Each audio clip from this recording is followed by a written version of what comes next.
Yeah, too much time.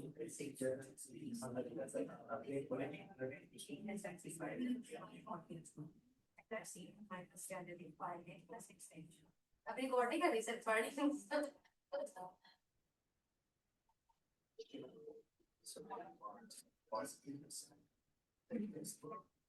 the next section is what is what is structure the structure is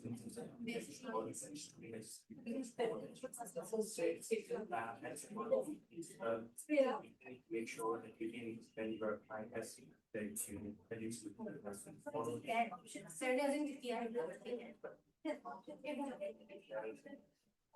heading heading सारा title भी आ रहा है वो सामने का ही ज्यादा आसान है इसमें सिर्फ एक टॉपिक पकड़ना है आपने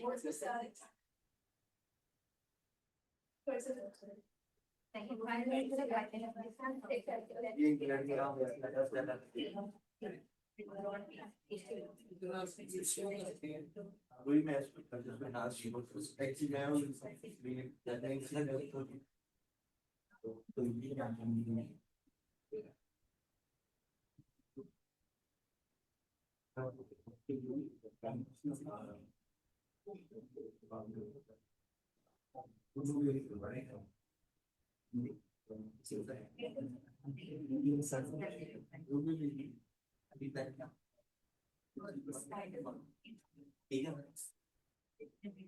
ये तो 1 मिनट का बनेगा ये 20 सेकंड का नहीं बनेगा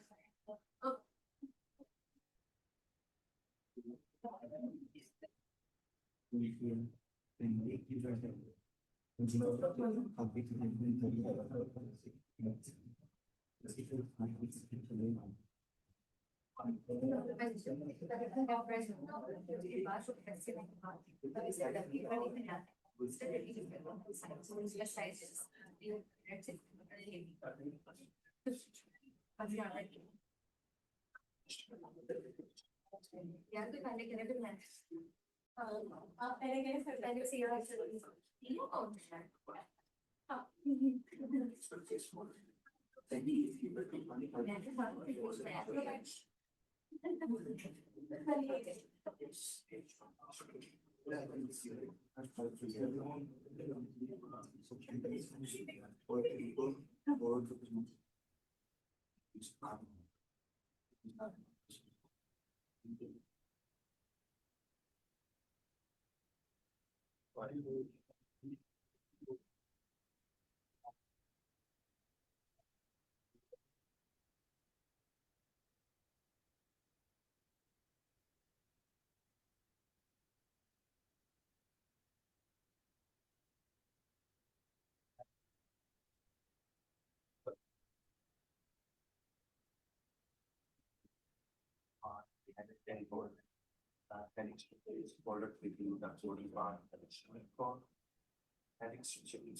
H1, H2, morning, then finally, but actually, we should be within the for H1 on the body structure and heading structure. There's a basic tools that you must follow to apply where you don't have to keeping my heading structure that H1 was the next H. You know, we can do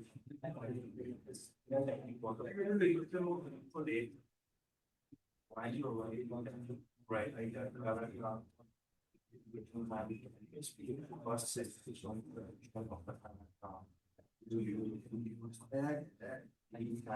that forward or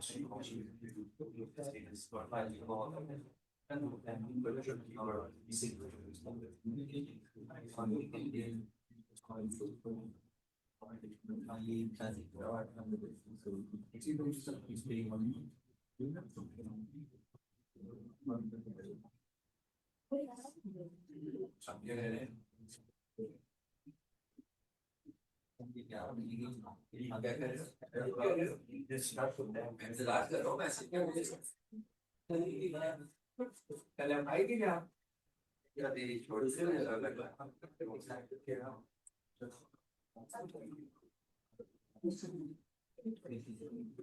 उनके साथ बैठे थे, उसकी life देखा वो क्या करने लगी। हाँ जी, आगे साथ बैठे थे, देखिए वो क्या कर रहे हैं। एब्सेंट होके मॉनिटर तो नहीं बन जाना ना क्लास का, वो भी नहीं करना। देखिए वो क्या कर रहे हैं, सुनिए उनको। जैसे बैठते सीधे खड़े होकर सुनते हैं। And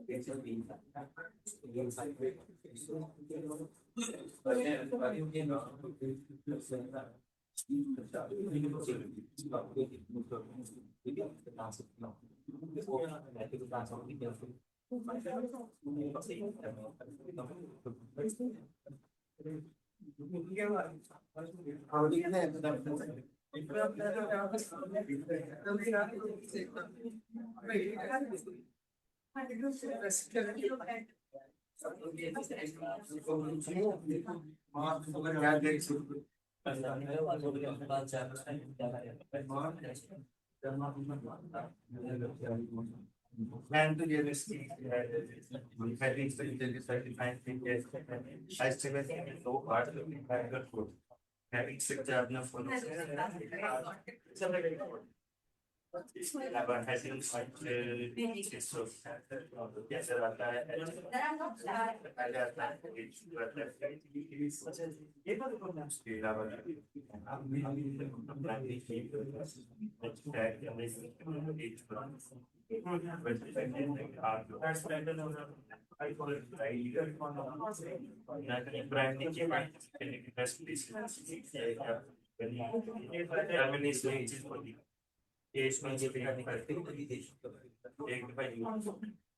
चूल्हे पकाया जी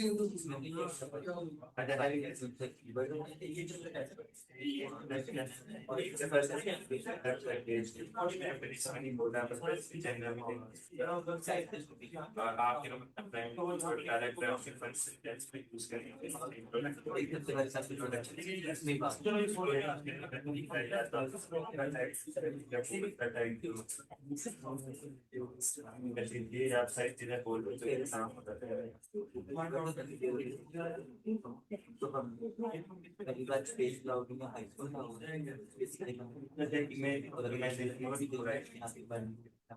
मैं जो कि मैं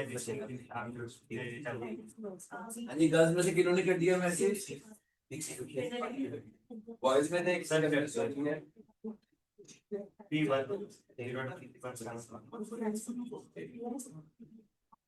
इसमें एक चीज मैंने मेंशन जो एक क्या रहता था कैचमेंट के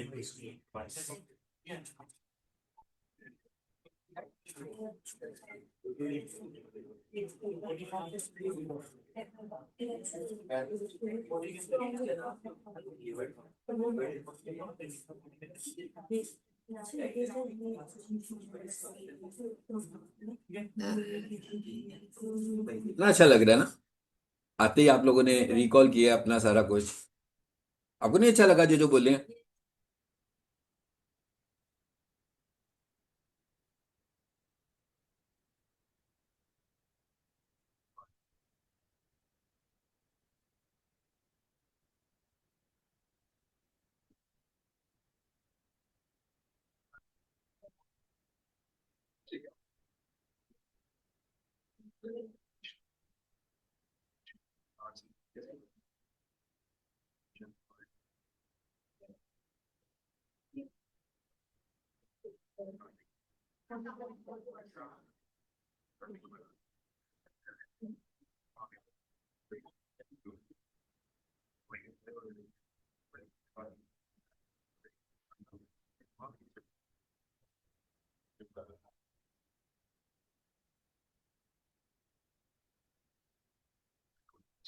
Second in body strategies followed within the body part of the instrument code.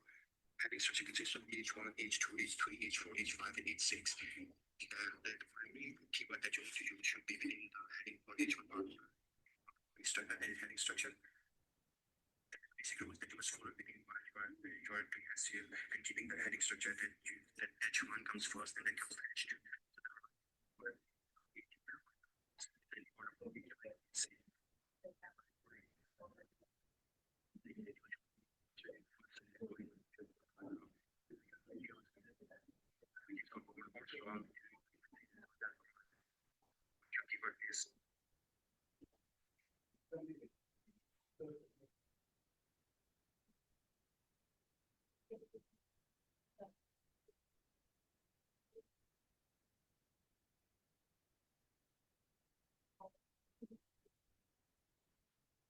हाँ जी। अब क्या कर रहे हो? क्या क्या मैंने पता है? मैंने ये कहा था ना कि मैसेज करना है घर से मुझे जाके। आपका मैसेज नहीं आया? मैं इंतजार करता रहा। हम्म। हाँ जी, करो मैसेज व्हाट्सएप ग्रुप में, अपने ग्रुप में मैसेज करें। मेरा लेक्चर तो दोबारा देख लिया था मैंने। जो टास्क दिया था कि हमने जो सीखा है एक मिनट में एक्सप्लेन करना है। एक इमेज ऑप्टिमाइजेशन था, एक हेडिंग स्ट्रक्चर था, दोनों को करना था। अभी एक मैसेज करेंगे आप दोनों से, क्या सीखा आपने उसमें? 1 मिनट मैसेज।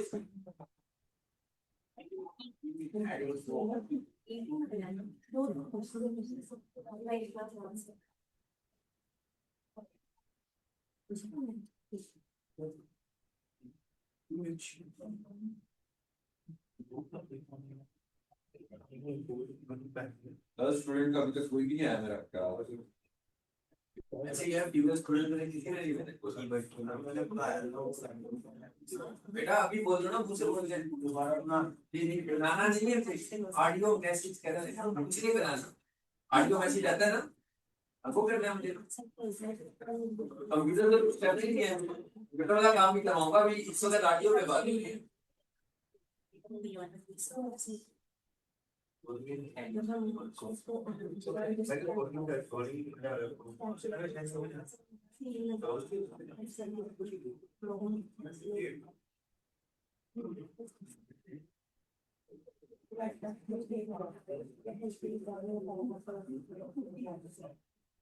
वेबसाइट का लिंक सेंड किया वो आप कह रहे थे कि मैं अभी कर रहा हूँ। आज तो वाले डिस्कस भी करते हैं ना, वो करना कैसे है सबको जरा इक्वली समझ में आ जाए।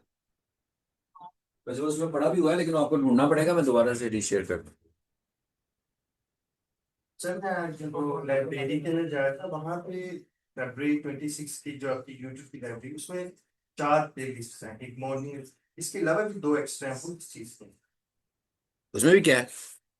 तो सर यही पर हाँ, वो दो आपको पुराना डाटा दिखाया हुआ कि जैसे आप जो कुछ टॉपिक आजकल चल रहा है उसी की पुराने लेक्चर्स हैं वो सारे। ठीक है, ताकि जैसे आप में से कोई सुनकर आना चाहता हो तो सुन सकता है, या जैसे अभी मैं रिकॉर्डिंग लूँ और किसी वजह से हर्ट हो जाए, रिकॉर्डिंग रिकॉर्ड ही ना हो, ठीक है, तो आप उधर से भी देख सकते हो। क्योंकि वो एक कंफ्यूजन थी उसमें एक्स्ट्रा। वो एक HTML के मुतालिक होगी ना, है ना? HTML की थी ना जी, बहुत अच्छा। इसीलिए रखी हुई है कि जैसे भी मैं रिकॉर्डिंग करता हूँ तो कोई चीज रिकॉर्ड नहीं होती है। ठीक है, तो आप उधर से फरवरी था तो मैं फेब्रवरी लिखा हुआ था। नहीं, HTML पे नाम पूरा लो ना। दिखाई मुझे, मैंने कहा क्या लिखा हुआ, मुझे पूरा दिखाइए, मैं आपको क्लियर कर दूंगा वो क्या चीज है।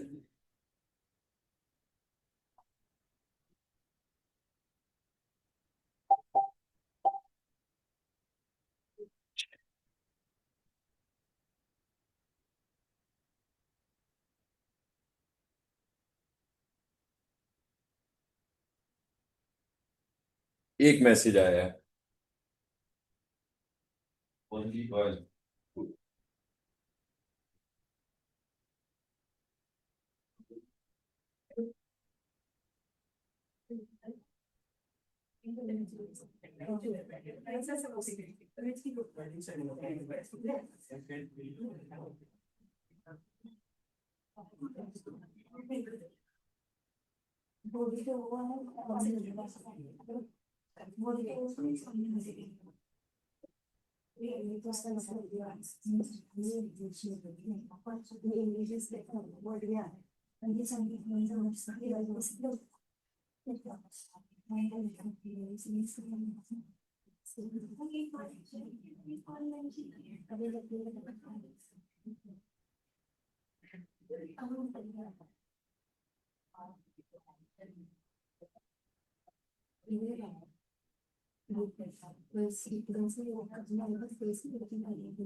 बताइए मुझे।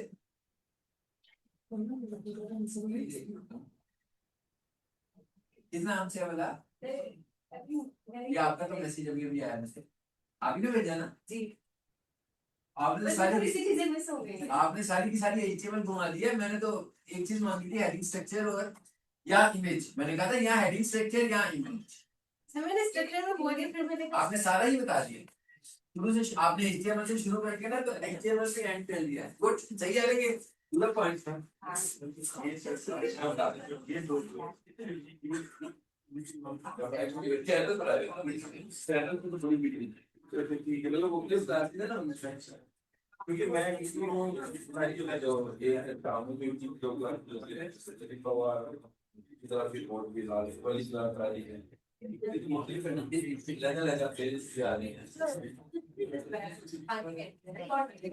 जैसा मर्जी करें, मैसेज जरूर करना है। हाँ? एक मैसेज आ गया है गर्ल्स का, बॉयज के ज्यादा है। क्या बोलते, इतने अकेले अकेले क्यों बैठे हो, कुछ फर्क तो नहीं हो? हैं? मैसेज का इंतजार करो। किसी ने घर से नहीं किया ना, अगर आप घर से करके आते तो इजी रहते ना, ये बड़ा टेंशन न पड़ती।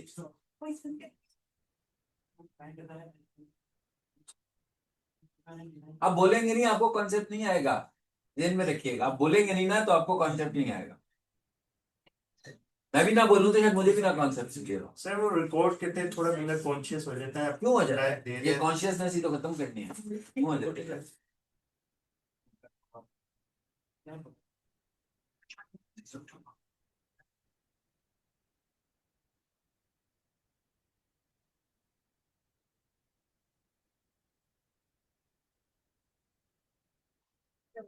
हाँ जी, मैं आपके मैसेज का इंतजार कर रहा हूँ।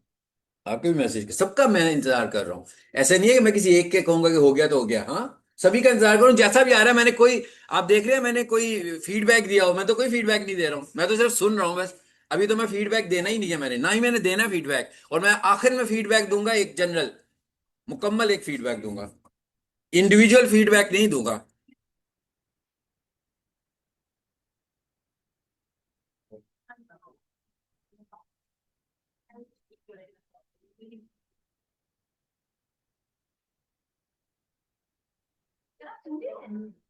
सुनना नहीं है तो और क्या करना है? मुझे कैसे पता लगेगा?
ये वाला पोर्शन करते हैं। ये वाला इसमें से बैक वाला या फ्रंट वाला, दोनों में से एक कर ली।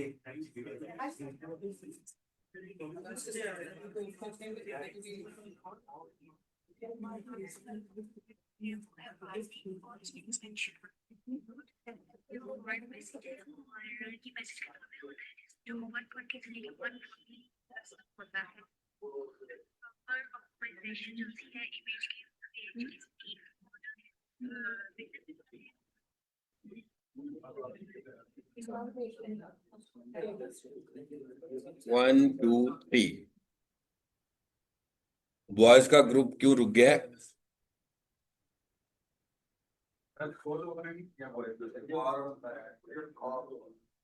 एक दो तीन चार पांच, एक दो तीन चार, चार मैसेज आए हैं अभी सिर्फ, दो नहीं रह गए, ज्यादा रह गए। चार मैसेज का मतलब ज्यादा लोगों का रहना होता है। जिसने नहीं किया ना मुझे मैसेज करें तो भी मैं आइडेंटिफाई कर लूंगा यहाँ से किसका मैसेज आया हुआ है। हाँ, सब लोग मैसेज करेंगे जो भी उनको समझ में आया हुआ है।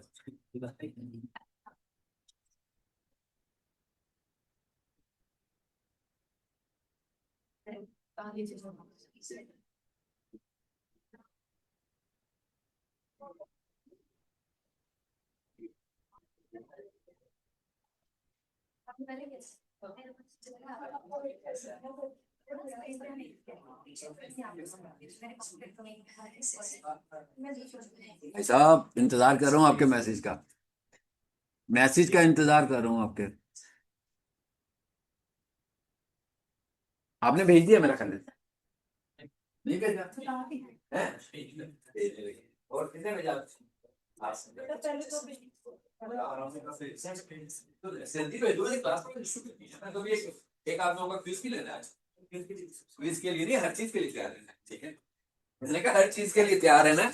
मैंने आपसे पहले ही कहा था कि आप डिजिटल मार्केटिंग सीख रहे हैं, पहले मार्केटिंग करनी आनी चाहिए, फिर डिजिटल मार्केटिंग आएगी। क्या? नहीं वो मेरा है, पहले पार्ट का ही होगा। पर जैसे इंस्टाग्राम फेसबुक इनके शुरू हम कवर नहीं कर सकते, इसलिए वो एक अलग से जो डिजिटल मार्केटिंग का एक module social media marketing, Instagram तो सोशल मीडिया मार्केटिंग में आ जाता है, वो भी पढ़ेंगे। मैंने कहा वो भी पढ़ेंगे, वो भी सीखेंगे, वो भी इसमें शामिल है। मार्केटिंग की सारी जी 100%।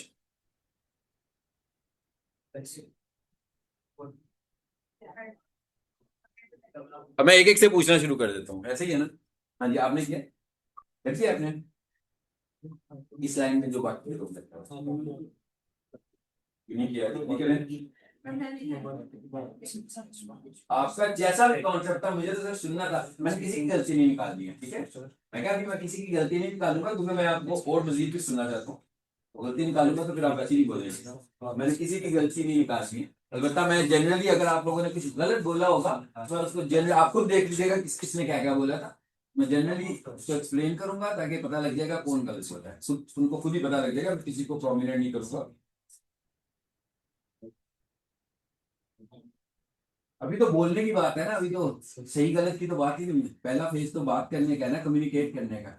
आपने क्लाइंट से जाकर मिलना, उसको कन्विंस करना है, भाई सीधा ही जाते कंप्यूटर ही पकड़ लेना और उसके ऐड चलने शुरू हो जाएंगे। ऐसे तो नहीं है ना, उससे बातचीत करनी है, आपने उससे बातचीत करनी है तो उसने आपसे कन्विंस होना है, अदरवाइज तो कन्विंस ही नहीं होगा। जितने मर्जी एक्सपर्ट हो, गोल्ड मेडलिस्ट हो, बात नहीं कर सकते तो कन्विंस नहीं कर सकते।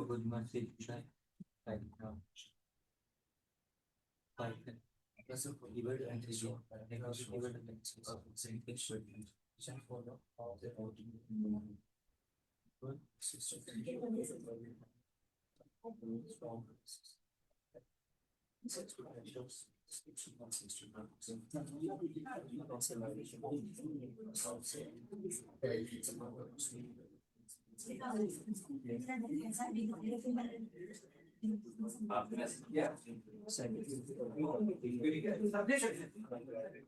आप अगर मोबाइल नहीं है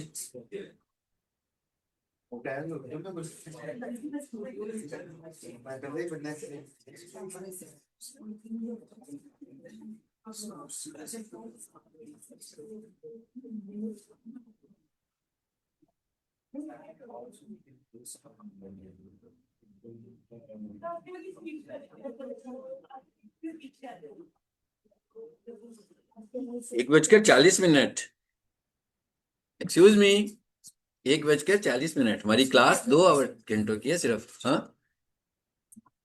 तो ये तो ठीक नहीं है, इट्स नॉट गुड।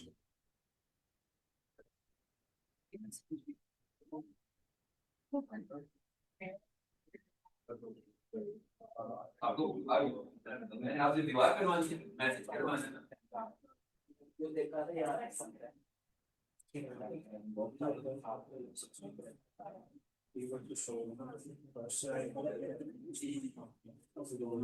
ठीक है, और मैंने क्या क्लास में बैठने की ओरिजिनल क्या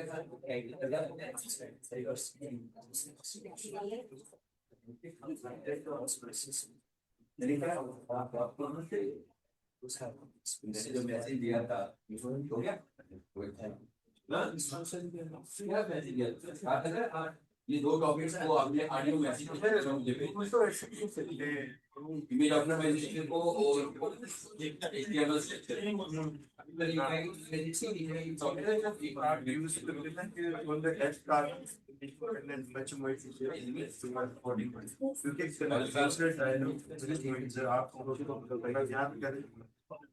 मैं इस तरह से बीच में आना हूँ ना तो ये कोई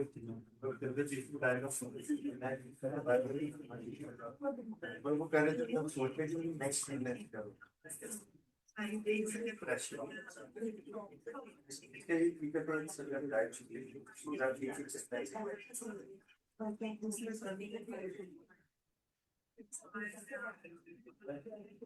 हाँ हाँ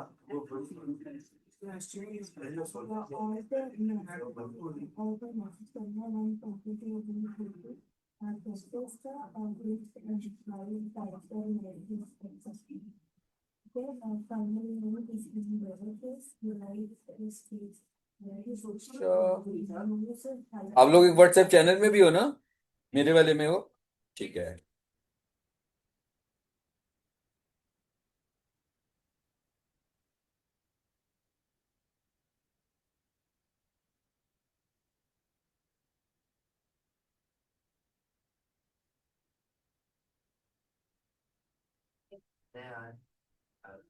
आप लोग जो लोग टाइम पे नहीं पहुंच पा रहे,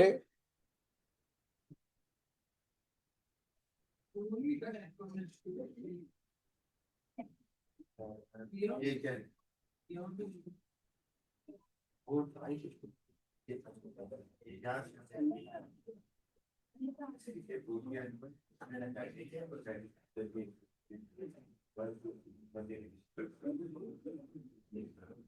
वो चीज है व्हाट्सएप चैनल के ऊपर एक मैसेज पड़ा हुआ है जिसमें बहुत सारे लिंक्स पड़े हुए हैं। क्या? 30 जनवरी का मैसेज है।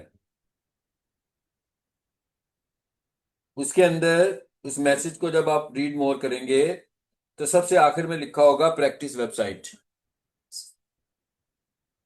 इसको आप लोगों ने डाउनलोड कर लेना है अपने पास। मैं क्या, इसको डाउनलोड कर लेना है और हम एसईओ जो स्टार्ट करेंगे, आप अपनी वेबसाइट की सारी प्रैक्टिस यानी एसईओ की सारी प्रैक्टिस कीवर्ड रिसर्च से शुरू करके एंड तक इसी वेबसाइट पर इंप्लीमेंट करोगे जी। 30 जनवरी बोला ना मैंने, 30 जनवरी का मैसेज है।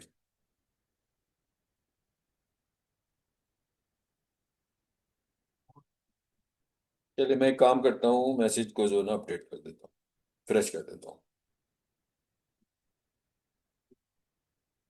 मेरा ख्याल है अब आपको अंदाजा हो गया कि जो काम मैं घर का बोलूँ वो आपने घर से करके आना है। जी मैंने उसको कॉपी कर दिया, दोबारा से पेस्ट कर दिया। ठीक है।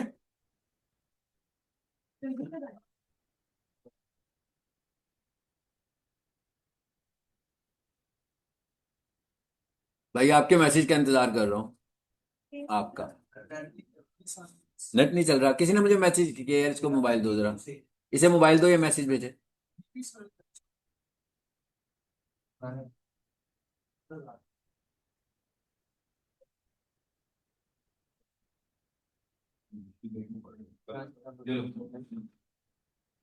बोलो। आपकी चालू क्यों की है? किसी ने आगे पेज तो नहीं लगा दी?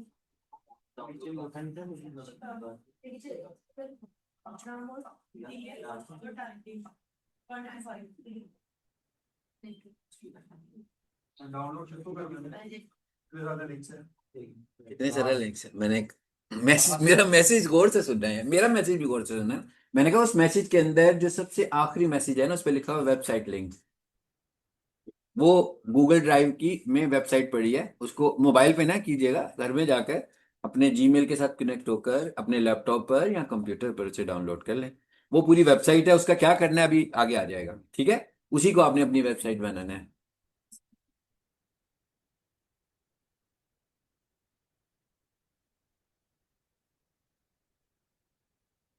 हाँ जी, बोलना शुरू हो गए हो।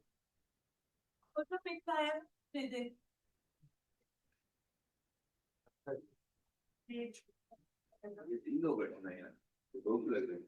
आपने भेजा है? आपने आपने भी भेज दिया, दिखाओ कौन सा।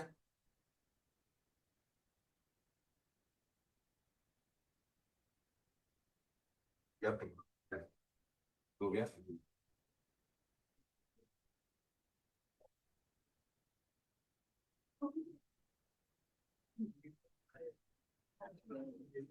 आपने किस चीज से भेजा? मैंने भेजा वो आपने कभी भेजा? अगर डाटा नीचे पास डाटा ही तो मोबाइल में।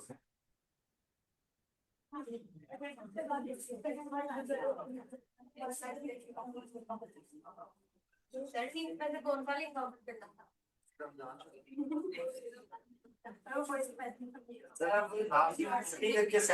नहीं करना ना ऐसे, सीखोगे क्या यार। मैं आपको बहुत कुछ सिखा रहा हूँ, डिजिटल मार्केटिंग नहीं सिखा रहा हूँ सिर्फ, ठीक है। तो आपको बहुत कुछ सिखाना चाहता हूँ, तो आप नहीं भी सीखना चाहते तो फिर भी मैंने सिखाना है। मैंने ये कहा था कि उस मैसेज के अंदर जो उसमें और भी बहुत कुछ है, अगर आप डरेंगे कि क्या है, देख लीजिएगा और क्या चीजें हैं घर जाकर। और सारा का सारा स्टफ मैंने डिजिटल मार्केटिंग के स्टूडेंट्स के लिए रखा हुआ है। तो उसमें जो और लेक्चर्स के लिंक है वो दूसरी क्लासेस के हैं, बट डिजिटल मार्केटिंग के ही हैं वो भी सारे डिजिटल मार्केटिंग के टॉपिक्स ही हैं। उसके अंदर मैंने ये कहा था जो आखिर वाला मैसेज है उस पर लिखा होगा वेबसाइट, उसको मैंने गूगल ड्राइव में अपलोड किया हुआ है। उसे आप अपने घर में जाके क्लिक करके डाउनलोड करें, उसे अनजिप कर लेंगे तो पूरी वेबसाइट खुल जाएगी जो इंटरनेट से डाउनलोड हुई हुई है। उसी वेबसाइट को आप सब लोगों ने अपनी मर्जी से अपनी वेबसाइट बना लेना है। जो भी आप बनाना चाह रहे हैं, सिर्फ उसके लोगोज वगैरह चेंज करेंगे, अपना कंटेंट लेकर आएंगे और उसके ऊपर फिर एसईओ को अप्लाई करेंगे जैसे मैं बताऊंगा। पहले फेज में तो उसे चेंज करना ही होगा, ठीक है, लेकिन ये फेज अब खत्म होने वाला है। अब अनकरीब हम लोग एस कीवर्ड रिसर्च पे शिफ्ट होने वाले हैं। हाँ भाई, हो गया, मेरा मोबाइल लिया हुआ तुमने, हो गया, हुआ, कर दिया? एक मिनट में क्या है इससे तो अच्छा नहीं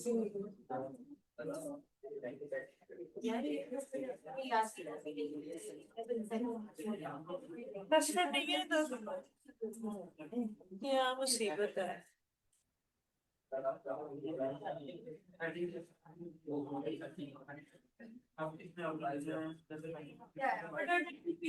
क्या हुआ?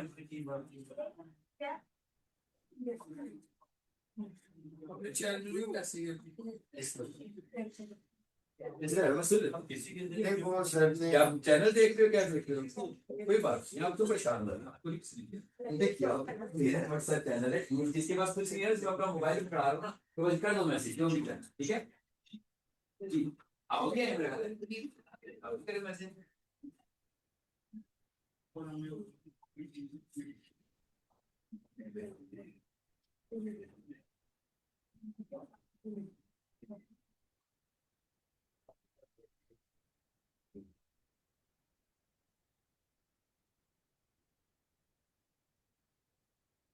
कौन रह गए हैं बच्चे जो अभी अभी आए हैं ना स्टूडेंट्स आखिर में, वो जल्दी से मैसेज भेज के मुझे बताएंगे भेज दिया। इस टेबल में से भी कम लोगों ने भेजा था। किसने नहीं भेजा अभी तक इस टेबल में से? आपने भी नहीं भेजा, आपने क्यों, क्यों नहीं भेजा? आप उनका ले लेना मोबाइल, कोई बात नहीं है। उन्होंने लिया हुआ है भाई, उनका ले लो, पीछे जो स्टूडेंट बैठे हैं इतने सारे तो स्टूडेंट्स हैं।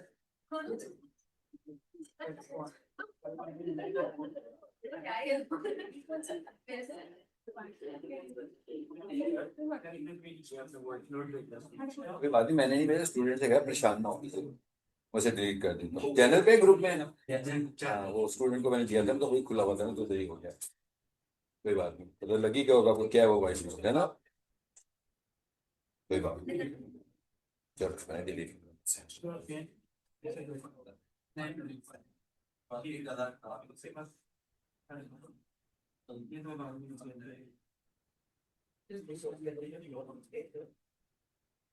मेरा कोई ऐसा स्टूडेंट जिसने अभी तक टिक ना दी हो। बस जिन्होंने मैसेज नहीं भेजा था मैसेज करके मुझे कंफर्म करना है कि हो गया मैसेज। आप लोग हैं 3 लोग ये आपने किसी एक टॉपिक को लेकर चाहे इन ऑप्टिमाइजेशन को है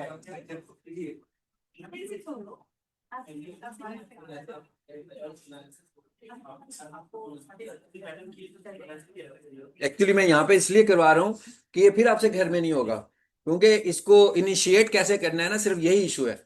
तो मैंने इनिशिएट करवाना चाह रहा था कि आप इनिशिएट करना सीख लें, फिर अगले मैसेजेस आप बेशक घर से जाके कीजिएगा। आप इनिशिएट करते हुए घबरा रहे हैं इसको कि कैसे शुरू क्या करें, क्या बात करें हम लोग।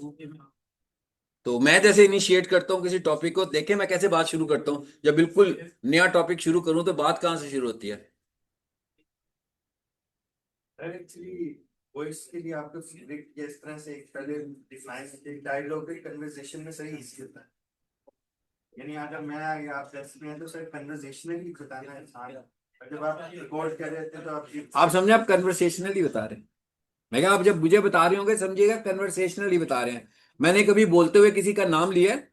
नाम तो नहीं लेता मैं आप लोगों का, बोलना ही शुरू हो जाता हूँ ना, तो कन्वर्सेशन ही कर रहा हूं मैं।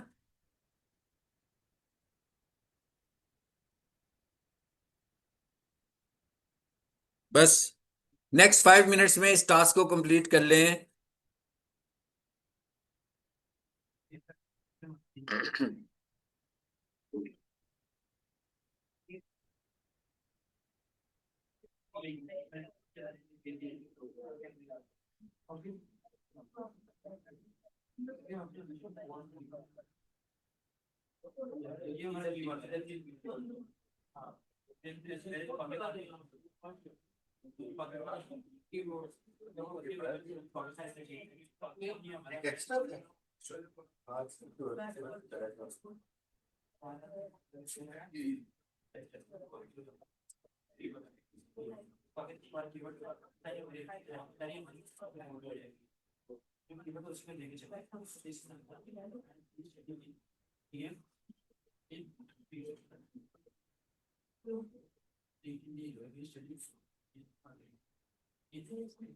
हाँ जी, आखिर से मैसेज हो गया, ठीक है। लास्ट ईयर से हो गया मैसेज, तो फिर शुरू करें हम आगे। इधर कोई तीसरा स्टूडेंट भी है कि आप 2 लोग ही हो इस ईयर में? है कहाँ है तीसरा स्टूडेंट? नजर क्यों नहीं आ रहा? कहाँ पर है? मैंने कहा देखे जरा कुछ प्रोमिनेंट हो जाए, कहाँ है?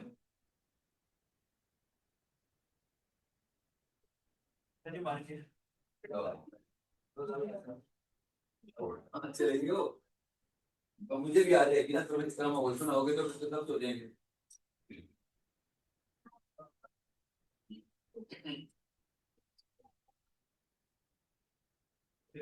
अगर आपको नींद ज्यादा आ गया तो काफी सीटों ऊपर चढ़ जाए, 2-3 दफा को नीचे जाए, ठीक है। तो जाग जाएगी तो फिर वापस आ जाना। तुम आगे हो गए, लेके आगे हो गए ऐसे ब्रैकेट क्या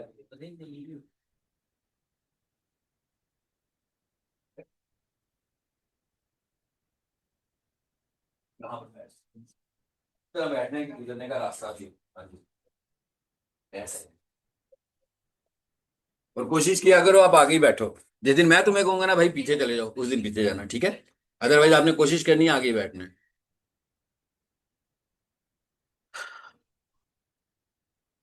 चलें जी, ठीक है। अब मेरा ख्याल है कि आपको समझ में आ गया है। हम जो जो पढ़ते जा रहे हैं आपने घर से उसे एक्सप्लेन करना है। मेरे लिए नहीं करना, अपने लिए करना है, क्योंकि आप जब एक्सप्लेन करेंगे तो आप खुद सुनना है, फिर एक्सप्लेन करने के बाद खुद सुनना भी है कि आप अपनी एक्सप्लेनेशन से सेटिस्फाइड भी हैं कि नहीं है। अगर फील ना हो आ रहा हो कि क्या करना है कैसे करना है, तो एक दफा उसी टॉपिक को मेरे को रिकॉल करके सुन लें और फिर अपने आप को सुने और फिर खुद डिसाइड करें कि आपका कॉन्सेप्ट कितना क्लियर हुआ है उस टॉपिक को लेकर। ये डेली बेसिस पर ये प्रैक्टिस हमने करनी है ऑडियोज की शक्ल में ग्रुप में, और इस तरह नहीं करनी कि यहाँ आकर करें, ठीक है। ये तो मैंने आज सिर्फ इस करवाई है इसलिए कि आप घर जाके ये करना शुरू कर दें आज से, नहीं तो आज भी आपने घर जाके प्लान करना था क्या करें कैसे करें। तो अब आपको समझ में आ गया है, और आपने इन्हीं टॉपिक्स को अब दोबारा से एक्सप्लेन करना है। यानी अगर आप किसी को बताना चाहते हैं कि व्हाट इज इमेज ऑप्टिमाइजेशन होती क्या है, तो आपने किसी को गाइड करनी है, आपने स्क्रिप्ट लिख के करना है, स्क्रिप्ट लिख के कर ले। स्क्रिप्ट लिखे बगैर करना है मेरी तरह, तो स्क्रिप्ट लिखे बगैर कर ले। तो जैसे आपकी चॉइस है, आप करना चाहती हो वैसे करो, लेकिन ह्यूमन बीइंग्स को मैसेज देना है, बॉट को मैसेज नहीं देना। तो इसलिए जरा ह्यूमंस वाला एटीट्यूड इस्तेमाल करना है बात करते हुए, ठीक है। ह्यूमंस वाला बिहेवियर भी हो, ह्यूमंस वाला एटीट्यूड भी हो, ताकि किसी को बता रहे हैं उसे समझ में तो है बात क्या कर रहे हो, ठीक है। उर्दू में बोलें या इंग्लिश में बोलें, लेकिन इस स्टाइल से बात करें कि किसी को समझ में भी आ जाए, ठीक है।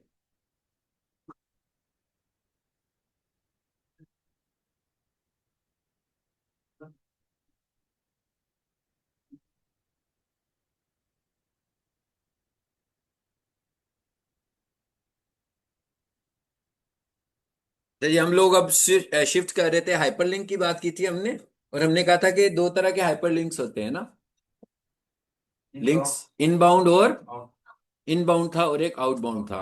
अच्छा, तो इनबाउंड कैसा लिंक था, मैंने बताया था शायद, आखिर में बता कर हमने लेक्चर खत्म किया था।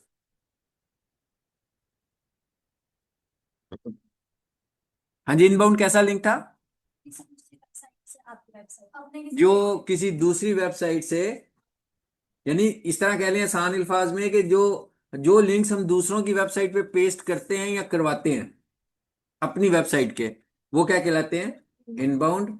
और इसी तरह आप अपनी वेबसाइट के अंदर जो किसी दूसरी वेबसाइट का लिंक दें, वो एक्सटर्नल वेबसाइट भी हो सकती है और आपकी सोशल प्रोफाइल भी हो सकती है।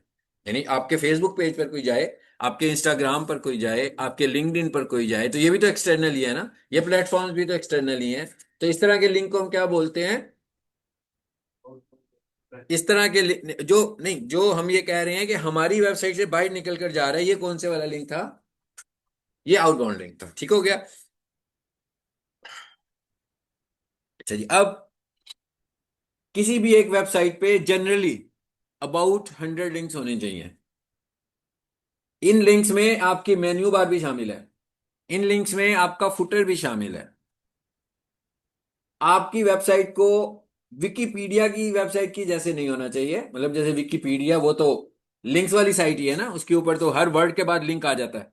विकिपीडिया सबने विजिट की हुई है कि नहीं की हुई है, की होगी मेरा ख्याल है। जिन्होंने नहीं की वो विकिपीडिया साइट खोल कर देख ले, इंसाइक्लोपीडिया है, ठीक है, डिजिटल इंसाइक्लोपीडिया है। तो उसके वो तो कोई भी आप ये पेज खोलोगे तो वो लिंक से ही भरा पड़ा होता है। तो आपकी वेबसाइट ऐसे नजर नहीं आनी चाहिए, but at the same time आपकी वेबसाइट आइसोलेटेड वेबसाइट भी नजर नहीं आनी चाहिए। जैसे आप खुद से हैं, आपके रिश्तेदार हैं, भाई दोस्त हैं, मोहल्लेदार हैं, है ना, कितनी बड़ी हमारी कम्युनिटी है। फिर डिजिटल कम्युनिटी में जाएं तो व्हाट्सएप के ऊपर हमारे ग्रुप्स हैं, फेसबुक पे ग्रुप्स हैं जिन्हें हमने ज्वाइन किया होता है, और इस तरह के बहुत सारे चैनल्स हैं जहां पर हम एक दूसरे के साथ कनेक्टेड होते हैं। सो गूगल भी ये कह रहा है कि आपकी वेबसाइट को भी इस तरह आइसोलेटेड नहीं होना, बल्कि कनेक्टेड होना है। अब वो कैसे कनेक्टेड होना है, वो इनबाउंड की शक्ल में भी कनेक्टेड होना है, और वो आउटबाउंड की शक्ल में भी कनेक्टेड होना है। सो it is the purpose of hyperlinks, ये हाइपरलिंक का पर्पज है। कि इसका मतलब क्या हुआ कि अगर किसी की वेबसाइट पे बहुत अच्छी इंफॉर्मेशन है but there is no hyperlink on the site, so it is not good for SEO purpose. आपकी वेबसाइट पर बोथ लिंक्स का होना जरूरी है, आपकी वेबसाइट पर लिंक्स आ भी रहे हो और आपकी वेबसाइट से लिंक जा भी रहे हो, ठीक है। तो इसका मतलब यह हुआ कि अगर हमारे पास कोई वेबसाइट आती है और हम उसका ऑडिट करते हैं और हमें पता लगता है कि भाई इस पे तो लिंक्स वाला स्टेटस मिसिंग है, मींस अब हम लिंक्स खुद से एस्टैब्लिश करेंगे, ठीक है। कैसे एस्टैब्लिश करेंगे, उसी साइंस के साथ जो भी मैंने आपको बता दिया, कि भाई अच्छी अच्छी साइट्स के ऊपर जाके अब जो लिंक बिल्डिंग करवानी है, एक तो लिंक बिल्डिंग है ना, अभी आजकल तो लिंक बिल्डिंग जो है ना वो बहुत तब्दील हो गई है। अब वो वाली साइंस लिंक बिल्डिंग की नहीं रही कि भाई नंबर बल्क में आप लोगों से कहें कि भाई कितने पैसे लोगे, ज्यादा से ज्यादा लिंक्स मैं तुमसे लेना चाहता हूं, ऐसे नहीं है। अब अथॉरिटी का बहुत रोल है, और अब क्वालिटी का बहुत रोल है, और अब रिलेटिव होने का भी बहुत रोल है। तो सबसे अच्छे लिंक्स तो आजकल जो हैं वो हमारे जो अपने सोशल प्लेटफॉर्म्स हैं, सबसे पहले तो हम वहां से लिंक्स लेते हैं। फेसबुक, इंस्टाग्राम, रेडिट, इन सब जगहों पर अपने अपने अकाउंट्स बनाएं। लिंक्डइन, यूट्यूब में आपकी वीडियो लगी हुई है, उसका लिंक भी आपकी वेबसाइट पर आने लगा हुआ है। ये वो लिंक्स हैं जो आपको अथॉरिटी देंगे। बजाय इसके कि हम किसी से कहेंगे बल्क मेलिंग, कोई बंदा कहे भाई 3,000 रुपया मुझे दो, मैं तुम्हें 30,000 लिंक सेल कर देता हूँ। ये वाले लिंक्स जो हैं ये बॉट लिंक्स हैं, इनका कोई फायदा नहीं है। इससे आपकी वेबसाइट की वर्थ बेहतर होने की बजाय खराब होगी और आपकी वेबसाइट स्पैम कैटेगरी में चली जाए। और स्पैम क्या होती है आप सबको ही पता है, स्पैम ईमेल का भी पता है आपको। जिसको कि गूगल समझ रहा होता है कि आपकी ईमेल नहीं है, उसे वो स्पैम कर देता है। तो इसका मतलब क्या हुआ कि जब आपकी वेबसाइट को कोई स्पैम किया जाएगा तो भी कहाँ जाएगी, वो तो नजर ही नहीं आएगी। तो स्पैमिंग से बचने के लिए हमें एक तो बहुत क्वालिटी में, क्वांटिटी में लिंक्स पहला टारगेट नहीं होना चाहिए। पहला टारगेट क्वालिटी लिंक्स होना चाहिए। और सबसे पहले लिंक्स तो वही बनाएं जो आपकी सोशल प्रोफाइल्स हैं, वहां पर जाकर आप अपने लिंक्स बनाएं। और आज का जो सबसे बड़ा सोशल नेटवर्किंग प्लेटफॉर्म है, एक तो फेसबुक तो है ही है ना, एक फोरम टाइप जो प्लेटफॉर्म है डेट इज रेडिट और कोरा। इन दो को बहुत अच्छे तरीके से स्टैब्लिश करें और इनको यूज करना शुरू कर दें। कोई खास ये बात नहीं मैं कह रहा कि बार बार पोस्ट लगानी शुरू कर दें, बल्कि इन प्लेटफॉर्म्स को इंगेज करना शुरू कर दें। एक चीज याद रखें कि अगर आप किसी भी प्लेटफॉर्म के अंदर अपना ट्रस्ट बढ़ाना चाहते हैं तो इसका मतलब ये नहीं कि पोस्टिंग्स करके आप ट्रस्ट बाय कर सकते हैं। आप इंगेजमेंट करके ट्रस्ट बाय कर सकते हैं। यानी जो चीजें आपको नजर आ रही हैं, जो पोस्ट लगी हुई हैं, आप उनमें अपना फीडबैक शामिल करेंगे तो आपका ट्रस्ट बाय होगा। फिर आपकी पोस्टिंग का ट्रस्ट ज्यादा बिल्ड होगा। नहीं तो अगर आप सिर्फ पोस्ट ही कर रहे होगे तो ऐसा भी हो सकता है कि कोई प्लेटफॉर्म आपको सस्पेंड कर दे कि भाई ये बार बार पोस्ट कर रहा है और किसी के साथ इसकी कोई कम्युनिकेशन हो नहीं रही है, ना लाइक करता है कभी, ना कमेंट करता है, ना रीशेयर्स हैं इसकी तरफ से। तो खास तौर पर रेडिट, रेडिट सख्ती से निपटता है ऐसी चीजों को और अकाउंट्स को ब्लॉक भी कर देता है ऐसा होगा। तो रेडिट के, और रेडिट इस वक्त सबसे स्ट्रांग, रेडिट एक इस वक्त ऐसा प्लेटफॉर्म है जिस गूगल अपने बाद जिस प्लेटफॉर्म को वेट करता है, दैट इज रेडिट। हालांकि हम तो यूज ही नहीं करते हैं। मैं क्या, यहाँ पर तो यूज ही नहीं होता, यहाँ पर तो फेसबुक यूज होता है, यहाँ पर तो इंस्टाग्राम यूज होता है, रेडिट यूज नहीं हो रहा। लेकिन गूगल जो रिजल्ट निकालता है वो या तो गूगल से निकालता है या फिर रेडिट से निकालता है। तो इसका मतलब क्या हुआ कि रेडिट का अकाउंट सबका होना चाहिए, वैसे ही बनेगा जैसा फेसबुक है। कितने स्टूडेंट्स हैं अभी, सोशल मीडिया का हमारा वो नहीं शुरू हुआ मॉड्यूल। जब सोशल मीडिया का मॉड्यूल शुरू होगा इन बातों को डिटेल से करेंगे। इस वक्त तो हम एसईओ के मॉड्यूल में हैं। अभी मैं आपको ये बता रहा हूं कि गूगल जो है अपने बाद जिसको सबसे ज्यादा वेट करता है दैट इज रेडिट प्लेटफॉर्म। और आप गूगल पर जरा चेक कीजिएगा, जब इस तरह की कोई क्यूरीज आती हैं तो रिजल्ट्स वेबसाइट से आएंगे नंबर 1, रेडिट से आएंगे, एंड नंबर 3 कोरा से आएंगे। ये सबसे ज्यादा जब लोग क्यूरीज कर रहे होते हैं तो रिजल्ट्स यहां से निकल के आ रहे होते हैं। तो इसका मतलब ये हुआ कि अगर आप इन प्लेटफॉर्म्स, और हम इन प्लेटफॉर्म्स पर अपने क्लाइंट्स को क्लाइंट बाय क्लाइंट लेकर जाते हैं। ऐसा नहीं है कि मेरा कोई स्टैंडर्ड कोरा का अकाउंट होगा तो सारे काम वहीं से हो रहे हैं। मेरा एक क्लाइंट है, सपोज करें ये, जैसे मैं बार बार आपके सामने प्रोफेशनल किचन खोल लेता हूं, तो इसका मतलब मेरा कोरा का एक अकाउंट प्रोफेशनल किचन का होगा। अगर पीक सोल्यूशन मेरा क्लाइंट है तो मेरा एक कोरा का अकाउंट पीक सोल्यूशन का होगा। अगर स्टार्स अकेडमी मेरा क्लाइंट है तो मेरा एक अकाउंट स्टार्स अकेडमी का होगा। और अगर कोई गाड़ियां शाड़ियां सेल करता है कीनिया में, मेरा क्लाइंट है, तो उसके लिए मुझे फिर वो वाला ही गाड़ियों का अकाउंट बनाना पड़ेगा। ये नहीं है कि एक स्टैंडर्ड अकाउंट बना के वहीं से सब कुछ चल रहा होगा। मतलब मल्टीपल अकाउंट्स होंगे और उसमें उसी तरह की इंगेजमेंट करूंगा। कैसे करूंगा ये बाद में साइंस फिर दोबारा समझेंगे। तो अब हमें ये पता लग गया जनाब लिंक्स इतने होने चाहिए, ठीक है। और लिंक्स आइसोलेटेड नहीं होना चाहिए, मींस आपकी पूरी वेबसाइट का कोई पेज ऐसा नहीं होना चाहिए कि उस पर जाकर बंदा वापस अपने दूसरे पेज पर ना जा सकता हो। तो ये तो हो गया इंटरनल लिंक। और एक्सटर्नल लिंक का क्या मतलब हुआ कि हर पेज के ऊपर आप किसी ना किसी तरीके से रेलिवेंट होकर किसी दूसरे पेज पर जा रहे हो। सो इट इज हाइपर लिंक्स, ठीक है। अच्छा, अब जरा हाइपर लिंक को देखते हैं कि इसके अंदर कितने हाइपर लिंक्स है।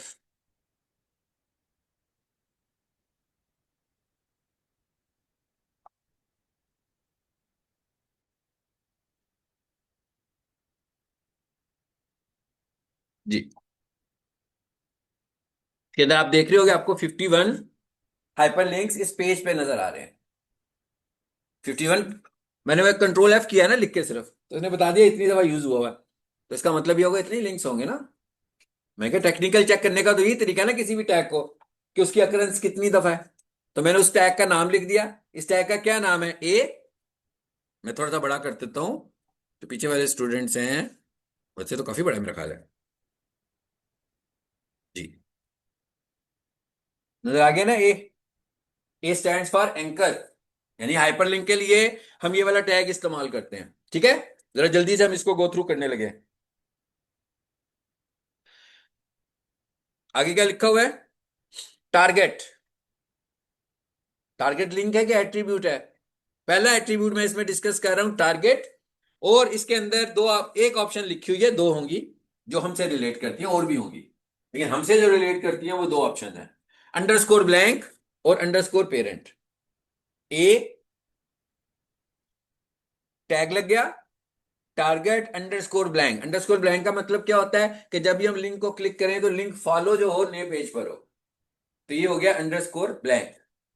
आप किसी वेबसाइट पर जाते हैं, क्लिक करते हैं, क्या होता है, समटाइम न्यू पेज खुलता है, समटाइम बिहेवियर ये होता है कि उसी पेज के ऊपर आपको सब कुछ नजर आ जाता है। तो दो बिहेवियर्स हो गए, ब्लैंक और पेरेंट। ब्लैंक का मतलब न्यू, पेरेंट का मतलब सेम। अच्छा जी, ये तो हो गया। उसके बाद क्या आ गया, एचरेफ। जी, ये एचरेफ वाला एट्रीब्यूट तो हम जानते हैं, इससे मिले हुए हैं पहले भी, है ना? किस टैग में मिले हुए हैं? लिंक पर। लिंक वाले टैग में मिले हुए हैं। सो अब हमने ये वाला टैग यहाँ पर भी, एट्रीब्यूट यहाँ पर भी आ गया, एचरेफ, हाइपर रेफरेंस, और उसके आगे यूआरएल आ रहा है। मैं क्या, उसके आगे यूआरएल आ रहा है, सो यहाँ पर आप जहां पर मूव करना चाहते होंगे वो वाला यूआरएल टाइप कर दें। ठीक है, तो दो एट्रीब्यूट्स हो गए, एक क्या था, टारगेट, और एक क्या है, एचएफ। इसका एक एट्रीब्यूट वही वाला है जो इमेज का एट्रीब्यूट था, कि भाई इमेज पे माउस रखो तो लिखा हुआ नजर आ जाता है ना। मैंने ट्रांसलेट कर दिया, आप टैग बता देंगे एट्रीब्यूट कौन सा था। माउस रखें तो ऊपर लिखा हुआ आ जाता था ना येलो कलर में, टाइटल। तो वही वाला टाइटल यहां पर इसका भी एट्रीब्यूट है, कि जब आप एंकर के ऊपर माउस रखोगे तो उसके ऊपर भी माउस ओवर टेक्स्ट लिखा हुआ आएगा। अब एक काम करते हैं जरा, देख, ये तो मैंने वैसे ही वो खोला हुआ था ना, सोर्स कोड खोला हुआ था।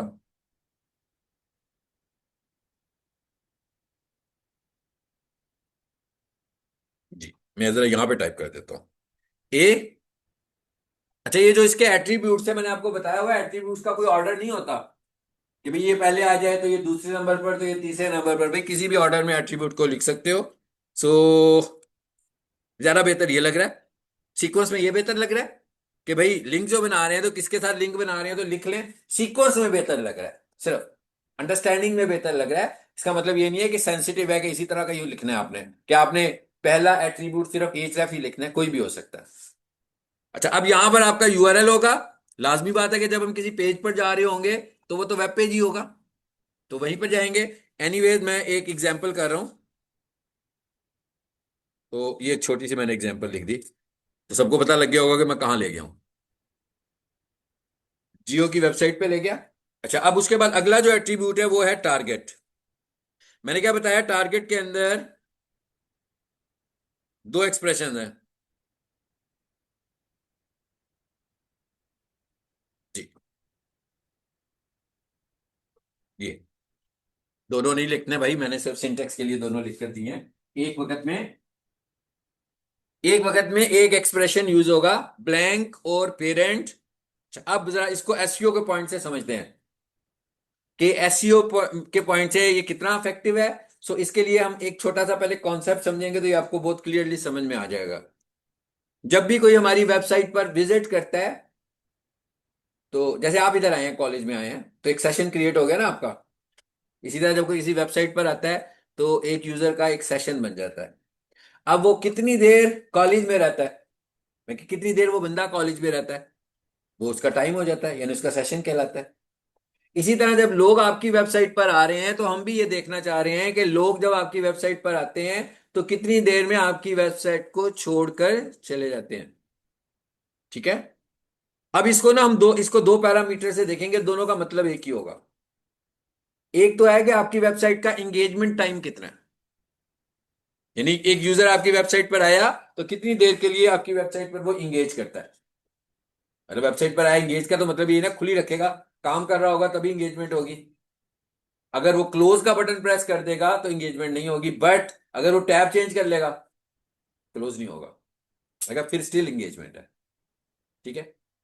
अच्छा, अब इसको एक तो मैंने बोला एंगेजमेंट, और एक इसके लिए टर्म इस्तेमाल करते हैं हम बाउंस रेट। यानी एक तो है एंगेजमेंट का होना, एक होना आपकी वेबसाइट से बाउंस हो जाना किसी का। आपकी वेबसाइट से किसी का बाउंस होना, इसका मतलब क्या है जी? वेबसाइट छोड़ दी थी। छोड़कर चले जाना।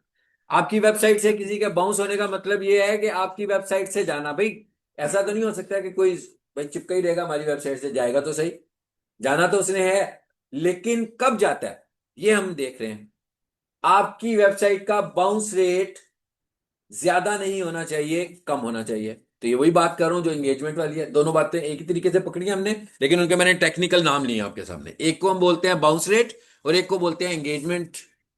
एंगेजमेंट टाइम किसी भी एक पेज का कमोबेश 1 मिनट होना चाहिए, यानी कि 50 सेकेंड्स टू 60 सेकेंड्स। इसी तरह जब हम बाउंस रेट बोलते हैं तो बाउंस रेट सेकंड्स में नहीं है, बाउंस रेट की एक वैल्यू होती है और वो पूरी वेबसाइट की वैल्यू होती है। बाउंस रेट आउट ऑफ 100, एक अच्छा बाउंस रेट होता है 40। बट इसमें आपका होम पेज भी शामिल है, इसमें आपका सर्विसेज का पेज भी शामिल है, इसमें आपका अबाउट अस भी है, इसमें आपका कॉन्टेक्ट अस भी है, और जो किसी बंदे ने मैनिपुलेशन की है आपकी पूरी वेबसाइट के अंदर, so it calculated as bounce rate. और ये वैल्यू, इसका मतलब क्या हुआ, सबकी एक जैसी तो नहीं होगी। आपके होम पेज का बाउंस रेट कम होगा कंपैरेटिवली, हो सकता है अबाउट अस का बाउंस रेट ज्यादा हो, कॉन्टैक्ट अस का बाउंस रेट ज्यादा हो, सब पेजेस का एक जैसा नहीं होगा। तो सब पेजेस के बाउंस रेट को कम्युलेट करके आपको बताएगा कि आपकी वेबसाइट का बाउंस रेट क्या है। आपकी वेबसाइट का बाउंस रेट अच्छा है कि आपकी वेबसाइट का बाउंस रेट बुरा है। कितना बाउंस रेट होता है? बाउंस रेट की जो अच्छी वैल्यू है डेट इज 40। आमतौर पर जब भी हम कोई रिजल्ट्स निकाल रहे होते हैं तो हम ये कहते हैं भी आउट ऑफ 100 बड़ी वैल्यू, अच्छा रिजल्ट है। बाउंस रेट की शक्ल में आउट ऑफ 100 छोटी वैल्यू, अच्छा रिजल्ट है। यानी अगर किसी की वेबसाइट का बाउंस रेट 80% आ रहा है या 80 आ रहा है, 80 आउट ऑफ 100, तो इसका मतलब है कि परेशान होने वाली बात है, ये खुशी की बात नहीं है। और अगर किसी का बाउंस रेट 40 आ रहा है, 45 आ रहा है, 50 आ रहा है, 40 का बाउंस रेट जो होता है डेट इज गुड। और अगर जिसका 40 से भी कम आ रहा है, इसका मतलब है कि उसकी वेबसाइट बहुत ज्यादा यूजर्स को इंगेज करती है। अब आपको पता लग गया होगा कि हम किस चीज पे फोकस करने वाले हैं, असल टारगेट क्या है हमारा। भाई अगर हमें रिजल्ट्स चाहिए, हमें क्लिक्स चाहिए, हमें कन्वर्जन चाहिए, तो एक्चुअली हम किस चीज पे फोकस करने वाले हैं कि हमारी वेबसाइट का बाउंस रेट कम हो। क्योंकि जब आपकी वेबसाइट का बाउंस रेट कम होगा तो तभी कन्वर्जन आएगी, नहीं तो कन्वर्जन ही नहीं आएगी। अच्छा, अब ये जो हाइपर लिंक में ना, यहां पर हम टेक्निकली क्या प्ले करते हैं, हम कहते हैं भाई कोई भी बंदा हमारी वेबसाइट पर आएगा, लिंक पे क्लिक करेगा तो क्या होगा, हमारा पेज तो रिप्लेस हो जाएगा और एक पेज के ऊपर ही दूसरा पेज खुल जाएगा। ऐसे ही होता है ना भाई हाइपर लिंक में। सो हमने कहा भाई एसईओ के पॉइंट ऑफ व्यू से हम क्या करते हैं, मेन्यूज की बात नहीं कर रहा हूं मैं, ठीक है, बाकी के लिंक्स की बात कर रहा हूं। मेन्यू तो उसी पेज पे खुलते हैं ना सारे। एसईओ के पॉइंट ऑफ व्यू से हम ये करते हैं कि भाई हमारा हर हाइपर लिंक न्यू टैब में खुले, ताकि जो सेशन क्रिएट हुआ वो क्लोज ना हो, सेशन चलता रहे और गूगल को ऐसे ही लगे कि लोग इस पे भी एक्टिव है। ठीक हो गया? चलें जी, ये भी समझ में आ गया, ये भी समझ में आ गया। एक एट्रीब्यूट ये भी हो गया। एक एट्रीब्यूट क्या हुआ, टाइटल हुआ। यहां पर वही कीवर्ड आ जाएगा आपका जो हमने, इसके कोई नई साइंस नहीं है, सेम वही साइंस है जो कि कल पढ़ी थी।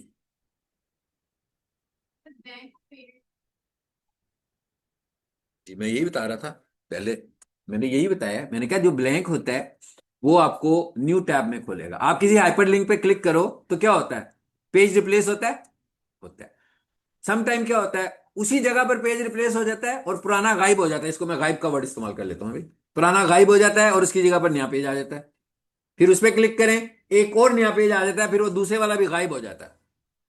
एक तरीका तो ये है। एक तरीका क्या है कि आप किसी लिंक पे क्लिक करें तो ये टैब खुला हुआ है, जैसे क्लिक किया तो ये दो टैब हो गए। ये कौन सा एटीट्यूड है जी? ये ब्लैंक एटीट्यूड है।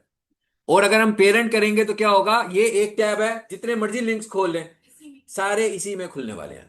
हमारे लिए ब्लैक ज्यादा जी, हमारे लिए ब्लैंक ज्यादा इफेक्टिव है, क्योंकि जब हमारा एक सेशन शुरू हुआ तो पता लग रहा है मल्टीपल पेजेस पे मूव करने लग रहा है, लगा हुआ है, तो वो वाला पेज भी हमारा खुला हुआ नजर आ रहा है। अच्छा, अब एक और इसका एट्रीब्यूट है आरईएल। इसको हम बहुत आगे जाकर देखेंगे, लेकिन इसको समझ अभी लेते हैं। फिर इसमें भी एक रिलेशन आ गया, ये भी लिंक में था।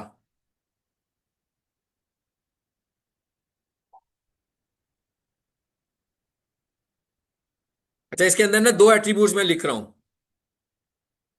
दो एक्सप्रेशन, सॉरी। इस एट्रीब्यूट में मैंने दो एक्सप्रेशन टाइप कर दिए, डू फॉलो और नो। ठीक है, सबसे पहले तो अगर मैं ये एट्रीब्यूट यूज ही ना करूं, फिर मैं बताता हूं ये होता क्या है। अगर ये एट्रीब्यूट मैं यूज ही नहीं करता, यानी मैं आरईएल लिखता ही नहीं हूं, टैग को बंद करता हूं और काम खत्म, तो बाय डिफॉल्ट उसका बिहेवियर जो होता है वो डू फॉलो होता है। बाय डिफॉल्ट बिहेवियर क्या है जी? डू फॉलो है। इसका मतलब है दो बिहेवियर्स हैं, एक डू फॉलो और एक नो फॉलो। इसका मतलब क्या है, अब ये जरा इसका मतलब समझ लेते हैं। It is the concept of back linking. ये बैक लिंकिंग का कॉन्सेप्ट है। जब हम किसी से बैक लिंक लेते हैं, खरीदते हैं, तो वो हमें अपनी वेबसाइट पे लिंक देता है। हाइपर लिंक चाहे तो डू फॉलो हो चाहे नो फॉलो हो, दोनों सूरतों में हाइपर लिंक क्लिकेबल होता है।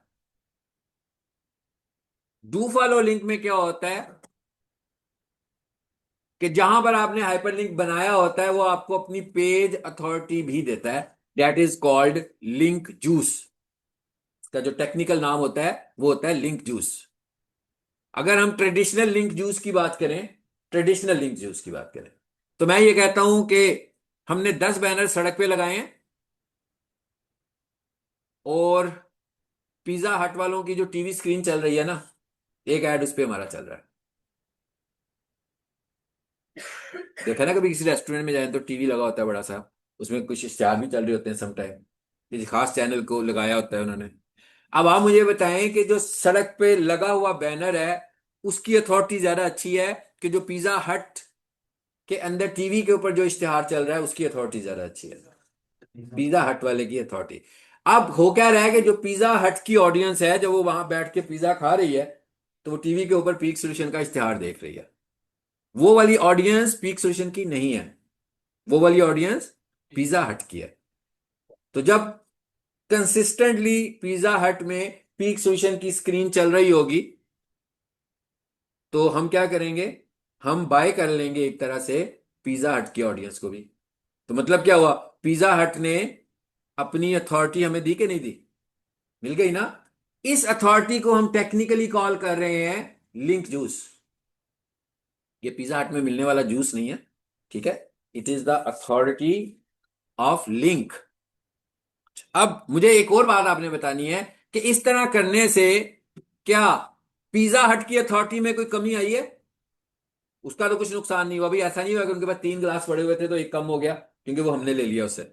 उनकी अपनी अथॉरिटी में तो बिल्कुल कोई फर्क नहीं आएगा, मगर आपकी अथॉरिटी इंक्रीज हो जाएगी। It is called link juice. ये मैंने पिज्जा हट की आपको मिसाल दी है, ये बेसिकली तो उस वेबसाइट की अथॉरिटी है। अब हम ये कह देते हैं कि जहां पर हमने लिंक लगाया उस वेबसाइट की अथॉरिटी थी 80, हमारी वेबसाइट की अथॉरिटी थी 7। तो जब हमने लिंक किसी और की वेबसाइट पे लगाया तो उसका लिंक जूस हमें मिला, बट हमें जो लिंक जूस मिलेगा वो सिर्फ डू फॉलो लिंक्स का मिलेगा। नो फॉलो लिंक्स का लिंक जूस नहीं मिलता। तो इसका मतलब क्या हुआ, ये नहीं मैं कह रहा कि नो फॉलो लिंक लिंक नहीं होता, दोनों ही लिंक है। अगर नो फॉलो पे क्लिक करेंगे तो भी हम उस जगह से दूसरी जगह मूव कर जाएंगे, अगर डू फॉलो पे क्लिक करेंगे तो भी हम मूव करके जाएंगे। लेकिन अगर हमारे पास डू फॉलो के थ्रू हम जाएंगे तो हमें लिंक जूस भी मिलेगा, लेकिन अगर हम नो फॉलो से जाएंगे तो हमें सिर्फ लिंक मिलेगा, लिंक जूस नहीं मिलेगा। लिंक मिलेगा मतलब आपकी, मतलब आपका एक लिंक का इजाफा हो गया ना, आपको ट्रैफिक तो मिल गई। मतलब यूं कह लें कि आपको ट्रैफिक मिलेगी, आपको उधर से ट्रैफिक तो मिल गई ना। बट उससे आपकी अथॉरिटी में इजाफा नहीं हो रहा, आपके विजिट्स बढ़ते जा रहे हैं, लोग आपकी वेबसाइट पे, ज्यादा से ज्यादा लोग आपकी वेबसाइट पे आ रहे हैं। तो मतलब क्या हुआ कि आपको विजिट्स मिल रहे हैं मगर आपको अथॉरिटी नहीं मिल रही है। डू फॉलो में आपको अथॉरिटी मिलती है। तो बड़ा आसान सा तरीका होता है कि कोई वेबसाइट डू फॉलो दे रही है कि नहीं दे रही है, उसके हाइपरलिंक चेक कर लो और उसके हाइपरलिंक्स में चेक करो कि रिलेशन क्या कह रहा है। अगर कुछ नहीं कह रहा तो मतलब क्या हुआ, टू फॉलो है। और अगर नो फॉलो कह रहा है तो इसका मतलब हुआ कि ये आपको लिंक जूस नहीं देता। ठीक हो गया। चलिए जी, ये खत्म हो गई बात हमारी, और इसकी एक एग्जांपल कर लेते हैं। भाई बात अभी खत्म नहीं हुई, इसको टैग को तो बंद कर ले। ठीक है। अच्छा, अब लिंक तो लग गया, लिंक तो लग गया हमारा। अब क्या है आगे, लिंक को फॉलो भी तो करना है हमें। जैसे आप किसी की वेबसाइट पर जाते हैं, वो जो होम अबाउट अस जो भी लिखा हुआ है, ऑल आर लिंक्स। मैं क्या, सबके सब लिंक्स ही है ना। अब अगर फॉर एग्जाम्पल लिंक तो बना हो, लिंक तो बना हो कि भाई इसे क्लिक करने से हम किस पेज पर आ रहे हैं, बट आगे क्लिकेबल टेक्स्ट ना हो, तो हम मूव कर सकते हैं। यानी आपको किसी की मेन्यू में कोई भी बटन नजर ना आए, ना होम का बटन नजर आए, ना अबाउट अस का बटन नजर आए, ना कॉन्टैक्ट अस का बटन नजर आए, तो हम फॉलो किसे करेंगे, कर ही नहीं सकते। तो वो जो आपको होम का बटन नजर आ रहा है, दैट इज क्लिकेबल टेक्स्ट, उसको हम बोल रहे हैं क्लिकेबल टेक्स्ट। इसका मतलब क्या हुआ कि हर हाइपरलिंक का क्लिकेबल टेक्स्ट जरूर होगा, जो कि हालांकि मैं एंकर के अंदर नहीं लिख रहा हूं, एंकर तो मैंने क्लोज कर दिया, वो एंकर से बाहर आएगा। But it is so important, अगर आप नहीं लिखोगे तो आपका लिंक तो फॉलो ही नहीं हो सकता। तो आप बाहर आकर क्या लिखेंगे, क्लिकेबल टेक्स्ट। अच्छा, अब एक और, यहां पर मैंने क्लिकेबल टेक्स्ट तो लिख दिया भाई, इसको बंद भी कर दिया, सही है। यहां पर जो मैसेज है आपके, यहां पर मैसेज भी आपके जनरल मैसेज नहीं होने चाहिए। जो सबसे ज्यादा बुरा मैसेज होता है वो होता है क्लिक हेयर। इस तरह के मैसेज नहीं होने चाहिए, कन्वर्सेशनल मैसेजेस होने चाहिए क्लिकेबल टेक्स्ट में। यानी जब कोई बंदा आपके लिंक को देखे, उसे क्या मिलने वाला है उसे क्लिक करने से, कन्वर्सेशनल मैसेजेस होने चाहिए, रिपीट नहीं होने चाहिए। ये भी याद रखिएगा, ये भी एसईओ का बैड फैक्टर होगा कि अगर एक ही टेक्स्ट को आप, मतलब एक ही कीवर्ड को पकड़ा और उसको रोल दिया आपने यहाँ पूरी वेबसाइट के अंदर, बार बार वही लिखी जा रहे हैं, वही लिखी जा रहे हैं, सो गूगल इसको भी माइंड करेगा कि भाई आपके हाइपरलिंक सब के सब एक जैसे हैं। आपका हेडिंग स्ट्रक्चर, यानी आप जो हेडिंग यूज कर रहे हैं सारी की सारी एक जैसी हैं। तो वो ये नहीं कह रहा कि H3 है या H4 है, वो उसके मैसेज की बात कर रहा है, उसके मैसेज को भी डिफरेंट होना जरूरी है। सो हर लिंक का एक ही नाम नहीं होना चाहिए। ठीक है। सो मेरा ख्याल है कि ये हमने इसको कंप्लीट कर लिया, आप सबको समझ में आ गया ये क्या चीज है, हाइपरलिंक। और हमने कहा कि वेबसाइट पे नहीं होंगे तो हम with context of the content add करेंगे। ये लॉजिक हमें खुद से डेवलप करनी है कि इसके कैसे हाइपरलिंक डेवलप करने हैं, कितने इंटरनल होने हैं, कितने एक्सटर्नल होने हैं, कहां से बाहर लेकर जाना है, बाहर से कहां लेकर आना है भाई उसकी। अब आप नोट कर लेंगे एसईओ वाला बंदा, मैं जैसे बातों को घुमाता हूं आपके सामने तो आपको अंदाजा हो गया होगा कि एसईओ वाला बंदा सिर्फ एसईओ एक्सपर्ट नहीं होना चाहिए। जब तक वो हर प्लेटफॉर्म में एक्सपर्ट नहीं होगा तो वो दूसरे कामों को की टेक्निकलिटीज को नहीं समझ सकता।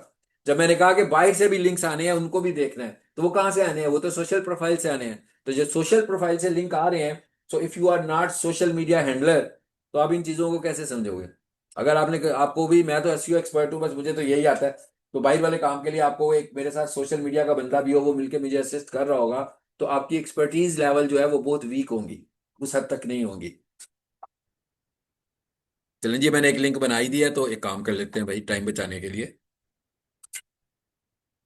उधर चले जाते हैं। सर आपने बात की कि ओवरऑल एक वेबसाइट में 100 लिंक होने हाइपरलिंक्स, इसमें आपने कीवर्ड्स का बताया था कि 2.5 तक स्टफिंग आप कर सकते हैं, तो पर पेज हाइपरलिंक्स की इट इज नॉट स्टफिंग, इसके ऊपर कोई वायलेशन नहीं है। ठीक है। अलबत्ता जब मैं इसको ऑडिट करूंगा तो मुझे ये कह सकता है कि आपके लिंक्स बहुत कम है, या फिर वो मुझे ये कहेगा कि आपके लिंक्स बहुत ज्यादा हैं। आपके कंटेंट के हिसाब से आपके लिंक ज्यादा हैं, इन्हें कम कर लें, but it is not violation. अलबत्ता इससे आपका स्कोर अफेक्ट जरूर होगा, बट अगर आप कीवर्ड स्टफिंग करोगे तो इट इज वायलेशन। अच्छा, आप रेकमेंड क्या करते हैं पर पेज में आप कर सकते डिपेंड्स ऑन, देखिए किसी का पेज 200 वर्ड्स का है, किसी का 500 का है, किसी का 800 का है। अब आप बताएं आप कैसे करेंगे मैनेज? उसके हिसाब से करेंगे ना। मैं क्या उसके हिसाब से मैनेज करेंगे ना। और एक्चुअली ये तो नहीं करना हमने कि फिर मैं ये कह रहा हूँ कि विकिपीडिया तो नहीं बनाना। इस तरह का बनाना है कि जब मुझे लग रहा है कि एक छोटे से पैराग्राफ में मैंने थोड़ा सा एक्सप्लेन कर दिया, बस इस छोटे से पैराग्राफ में तो सारी एक्सप्लेनेशन नहीं है।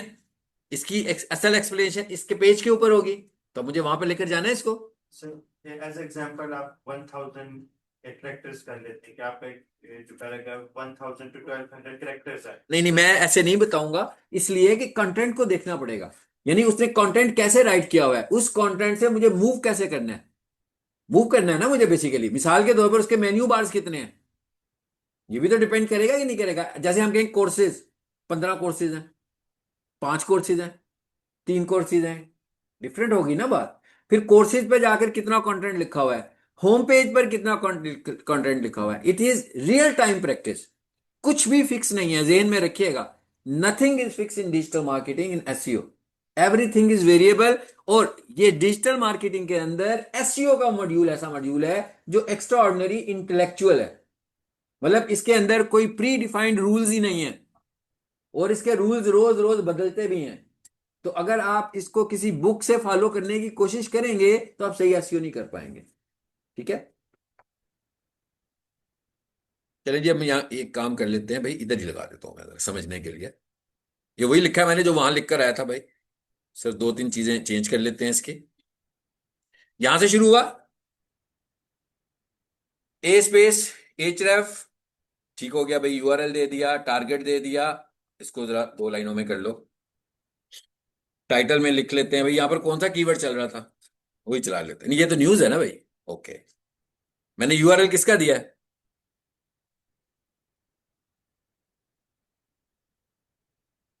चलो जी। उसके बाद और क्या लिखा हुआ है? डू फॉलो ये करने की जरूरत नहीं है, मैंने सबको बताने के लिए लिखा था। ठीक है, इसको मैं रिमूव कर देता हूँ यहाँ से फिलहाल। सर डू फॉलो और नो फॉलो को फिजिकली नहीं आप देख पाएंगे, हाँ, इसको सोर्स कोड से चेक करना है आपने कि डू फॉलो है कि नो फॉलो है। जी बताए। सर अपने टारगेट में दोनों थे, वो तो सिर्फ एक उसको भी ठीक कर, हाँ ठीक कर, वो तो मैंने उधर सिंटेक्स लिखा था ना, सब चीजें ठीक कर रहा हूँ। ये तो मैंने सिंटेक्स बताया था ना कि ये भी होगा, ये भी होगा, इन दोनों में से कोई एक। ठीक है, ओके जी, ये भी हो गया। यहां आकर ये टैग खत्म कर देते हैं भाई, ऊपर ही कर देते हैं, बेचारा दिक्कत हो रही है उसे नीचे जाके। हाँ, अब यहां पर मैंने क्या कहा था, क्या लिखे मेरा, क्या होना चाहिए यहाँ पे? के context, जो ठीक है ना, यही होना चाहिए ना। मैंने कहा था ना कि आपका जो क्लिकेबल टेक्स्ट है वो कन्वर्सेशनल होना चाहिए, वो क्या चीज है उसके मुतालिक होना चाहिए। ठीक है, बजाय इसके कि ये नहीं लिखना क्लिक है। वॉच न्यूज हो सकता है, कुछ भी हो सकता है, लेकिन कन्वर्सेशनल होना चाहिए। चलें जी, अगर इसमें कोई मिस्टेक नहीं होगी तो ये एग्जीक्यूट हो जाएगा। इसको जरा चेक कर लेते हैं कि ये क्या करता है, कैसे एग्जीक्यूट होता है।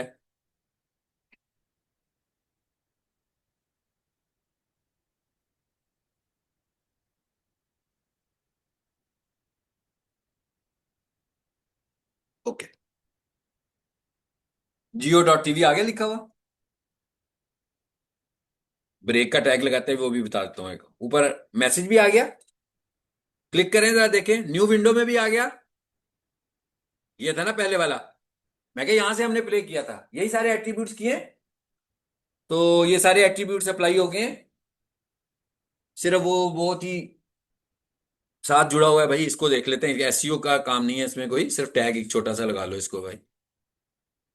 ब्रेक लगा लें। बीआर का जो टैग होता है एसईओ का नहीं है, वैसे सिमिट्री के लिए है। जैसे माइक्रोसॉफ्ट वर्ड में लिखते हुए एंटर प्रेस करते जाते हैं ना बार बार, ये सब मैंने एंटर कर दिया मैंने। ठीक है,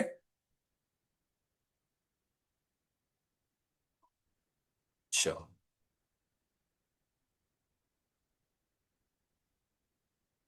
अच्छा भाई, क्यों नहीं हुआ? गलत जगह पे किया मैंने। अच्छा, इसको एंड नहीं किया हमने। नहीं, अभी देखते हैं क्यों। एंड ना भी करे तो इसे कोई माइंड नहीं करना चाहिए। ये लिखा है हमने ब्रेक। अच्छा,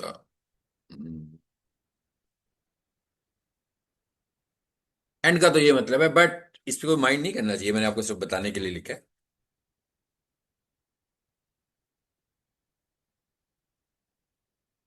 इसके नीचे क्या शुरू हो रहा है वो देख लेते हैं। एक और हेडिंग स्टाइल शुरू हुई है, हेडिंग स्टाइल 3। अब जरा चेक करते हैं, अपडेटेड है ना? अपडेटेड। इमेज है बीच में बेसिकली ना, इमेज पे हम पहुंचे ही नहीं है, नहीं पहुंचे ना। मैं क्या इमेज पे तो मैं कर ही नहीं रहा हूँ कुछ, इमेज किधर है भाई इसका, वो देखो ना। इमेज पहले आया हुआ है और ये बाद में आया हुआ है। ऐसे ही है ना। अब देखते हैं क्या होता है। फिलहाल मैंने सिर्फ एक ही लगाया है।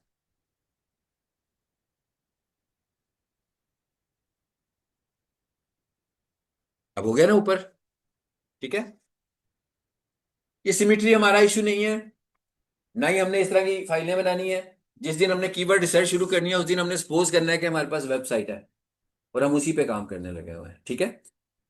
सो अगर आपको लग रहा है कि भाई अभी थोड़ा सा और गैप लगाना है तो एक बीआर और लगा लो, तो ब्रेक और आ जाएगी। ये छोटी मोटी सिमिट्रीज जो होंगी वो साथ साथ मैं साथ ही बता दिया करूंगा कि इसको यूं कर ले। But it is not SEO. ऐसा नहीं होगा कि इस तरह जुड़ी जुड़ाई वेबसाइट आपके पास आएगी कि भाई एसईओ कर दो। ये वेबसाइट अगर आपके पास आएगी तो इसका मतलब होगा कि इसको पॉलिश करना है अभी आपने, एसईओ नहीं करनी। अभी आपको इस पे एक वेब डेवलपर भी इस पे काम करेगा, साथ में आप इसकी एसईओ भी करेंगे, ठीक है। ये तो हो गया जी, हमारे पास हाइपर लिंक भी हो गया, ठीक हो गया। अच्छा, मैंने आप लोगों को एक वेबसाइट दिया था, उसका सिस्टम समझ लिया आपने क्या करना है।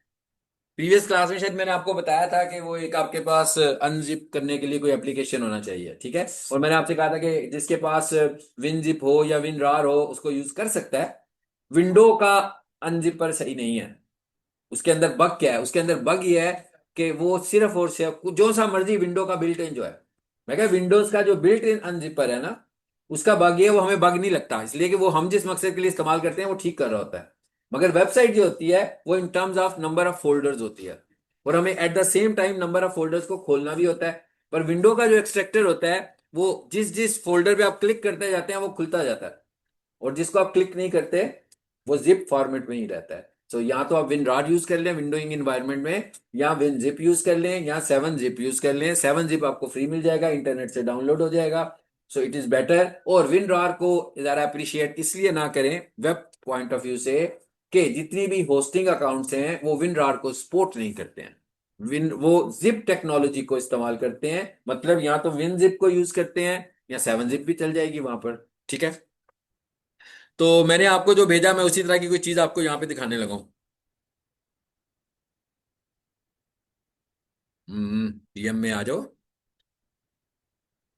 ये सोफा टैम्प लिखा है मैंने। तो इस तरह की कोई चीज आपके पास आई है, इसको मैं डिलीट ही कर देता हूँ जो अनजिप हुई हुई है। इस तरह ये जिप फॉर्मेट में आई है। आप इस पे क्लिक करेंगे और इसको डाउनलोड कर लेंगे तो आपके कंप्यूटर पर ये इसी तरह आ जाएगी। फिर वही वाला मसला, अपना एक फोल्डर अलहदा बना लीजिएगा जिसमें आप इसको रखें, ठीक है, ताकि आपको पता हो कि आप कैसे काम कर रहे हो। सी पे रखना है, डी पे रखना है, वहां पर इसे अनजिप करना है। अब आपने पहले इसे डाउनलोड करना है ड्राइव से, डाउनलोड होकर आ गई, उसके बाद आपने इसको अनजिप कर लेना है। अगर आपके पास कोई भी अनजिपर होगा आप उसे यूज कर लो।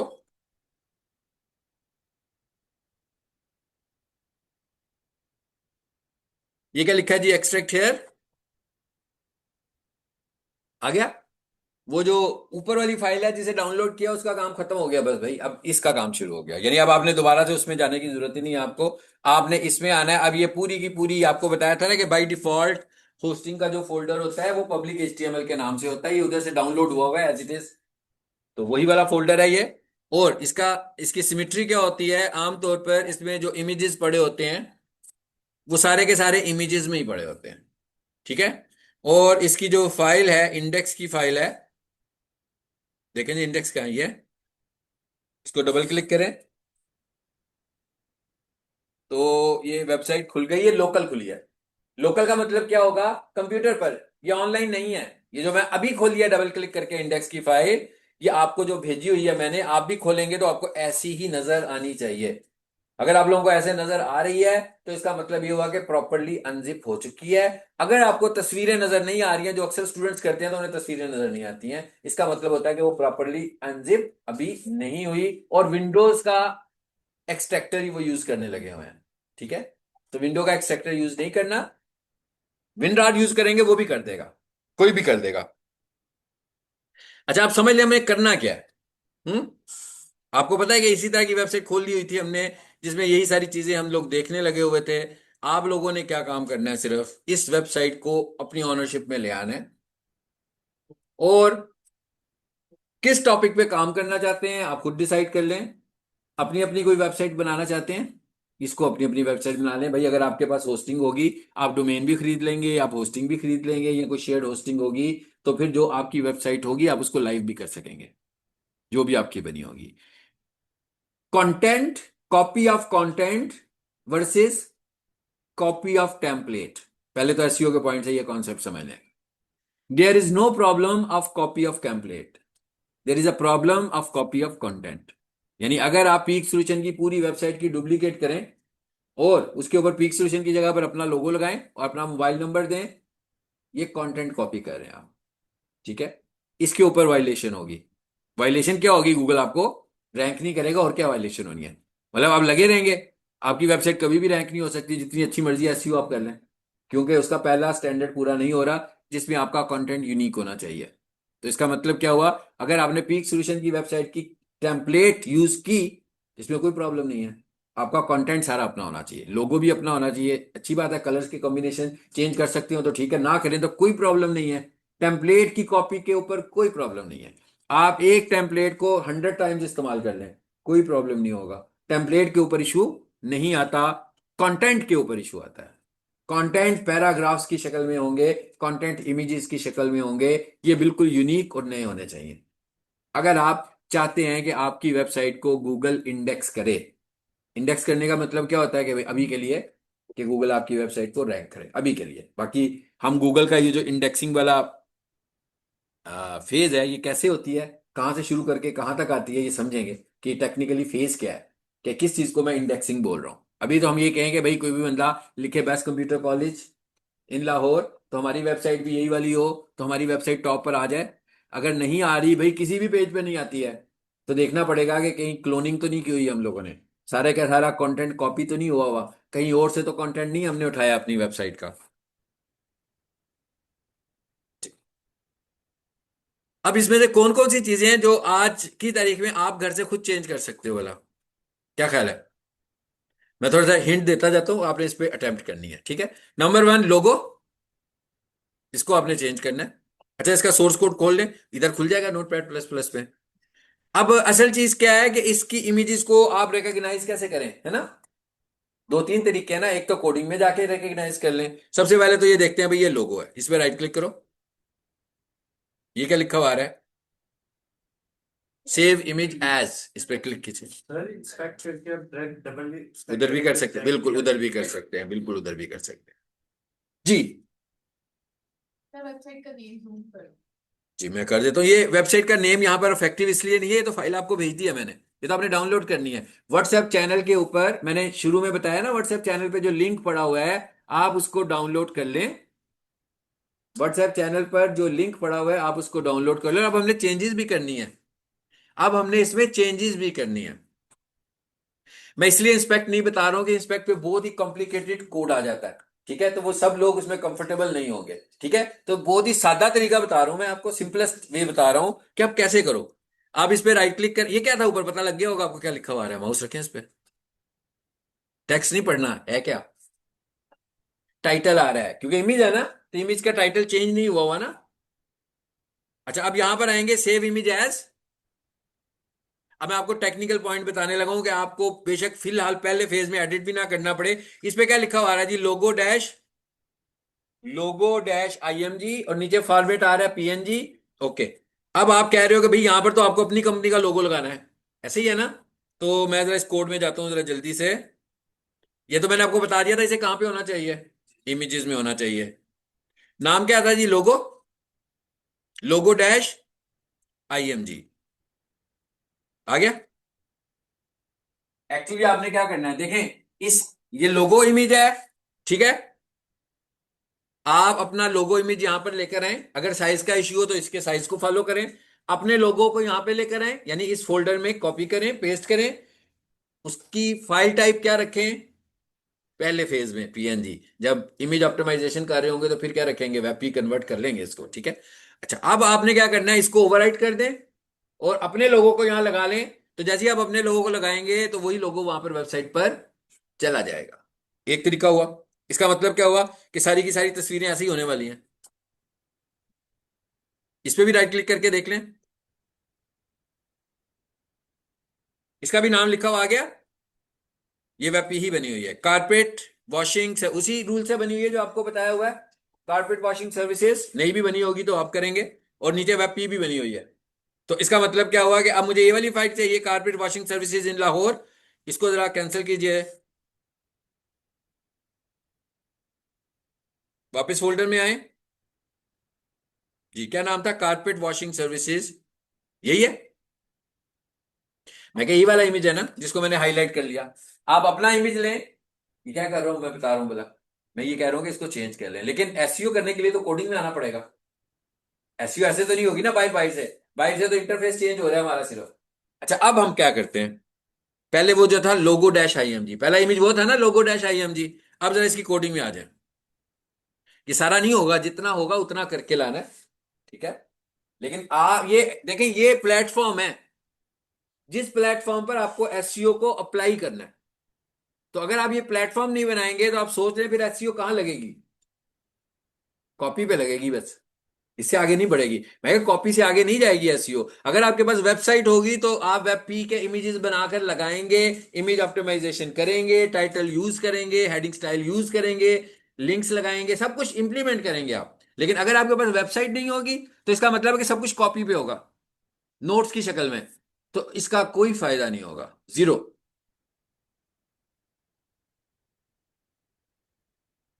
अच्छा, अब आ जाएं जी इधर वापस जहां जाने लगा था मैं।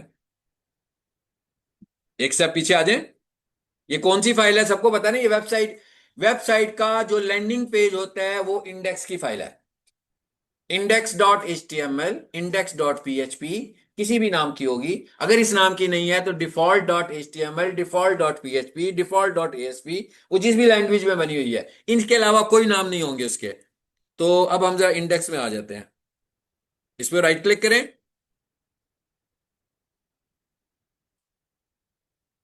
आगे।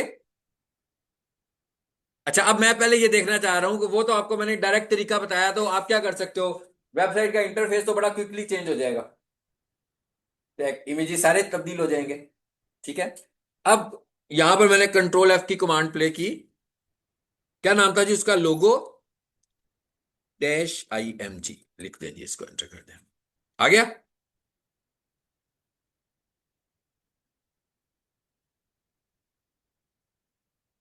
यही वाला है। अब आपने जो भी काम करना होगा, logo dash I M G SEO required है, वेब पी होना है, नाम भी चेंज होगा। अच्छा, अब नाम चेंज होगा, क्या करें हम इसको? भाई ये वेबसाइट है सोफा क्लीनिंग सर्विसेज वाले की। अब इस जेन में एकदम आता है कि भाई कीवर्ड यूज कर लो नाम में। बट अगर हम इसके नाम में कीवर्ड यूज करेंगे सोफा क्लीनिंग सर्विसेज, तो इसका तो लोगो रैंक होगा, कोई मैसेज तो रैंक नहीं होगा ना।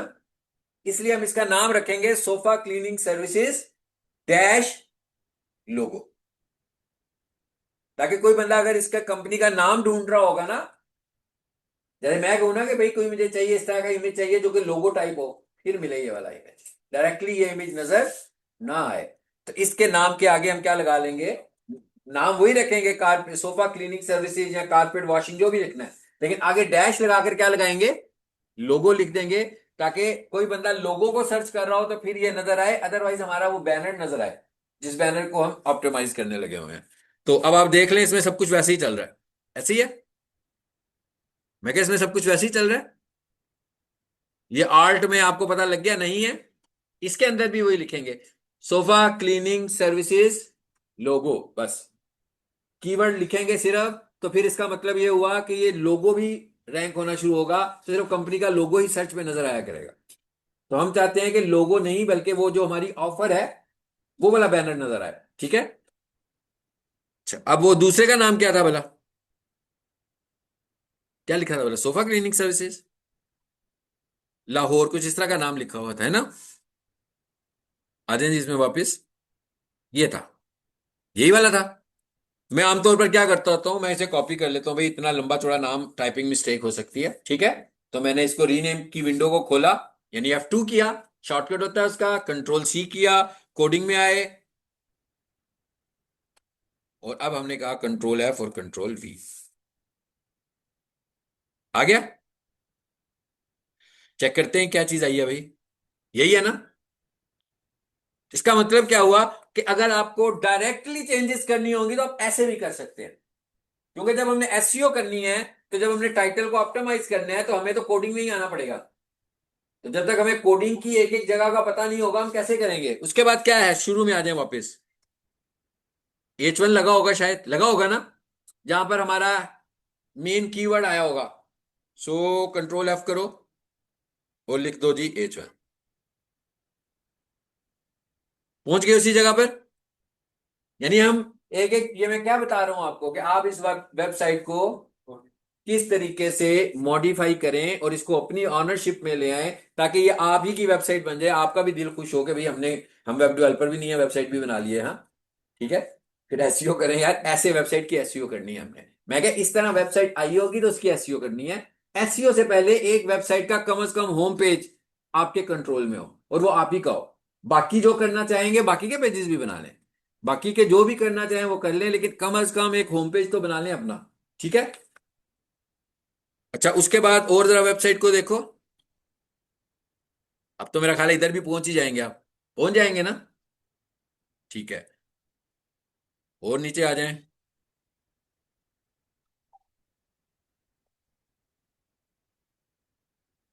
यहां पर अगर आपके पास अपनी कोई प्रोफाइल हो, अगर आपके पास अपनी कोई गूगल बिजनेस प्रोफाइल हो, तो आप उसका भी लिंक ऐड कर सकते हैं। यहां पर कौन सी का लिंक आ रहा है? सोफा कारपेट वॉशिंग सर्विसेज का आ रहा है। जैसे आपने अपनी बनानी होगी, तो आपकी अपनी बिजनेस प्रोफाइल अगर गूगल पर हो, सीखेंगे कि प्रोफाइल कैसे बनाते हैं। ठीक है, तो अभी फिलहाल हम सपोज कर रहे हैं कि है। एनीवेज मैं आपको भी समझा देता हूं कि इसको हम पीक सोल्यूशन कैसे करें।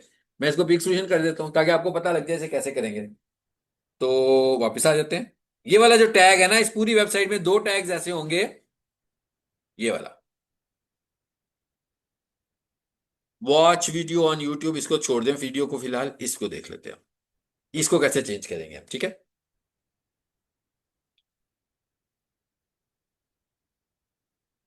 वापस आ जाए जी कोड में। आई फ्रेम, ये हमारे पास एक टैग होगा। वो जो मैंने वीडियो इम्बेड की हुई है, वो भी आई फ्रेम से की हुई है। और ये जो मैप इम्बेड किया हुआ है, ये भी आई फ्रेम से ही हुआ हुआ है। It is not part of SEO. अलबत्ता मैं ये जरूर कहूंगा जो डेवलपर होगा उसे, कि भाई जहां पर आपके पेज का एंड हो रहा हो, वहां पर अपनी फिजिकल लोकेशन के लिए अपना गूगल मैप ऐड करवा दें। चाहे तो वो फुटर में करवा लें, और अगर ज्यादा बड़ा करके दिखाना है तो यूं हॉरिजॉन्टली, जैसे अभी यहाँ पे नजर आने लगा हुआ है। इसका फायदा क्या है कि जब कोई बंदा गो थ्रू कर रहा होगा, तो उसको आपके मुतालिक सारी इंफॉर्मेशन मिल जाएगी। ठीक है, तो ये एक अच्छी चीज होती है। ये एसईओ नहीं है, मैं it is not SEO part, कि हमें इसे चेंज करना है। लेकिन मैं रिकमेंड करता हूं, जिनकी भी वेबसाइट हो उन्हें कहता हूं कि भाई नीचे वाले हिस्से में ये जरूर आना चाहिए आपका। ठीक है, तो अब अगर हम ये चेंज करना चाहते हैं, कैसे करेंगे देख लें।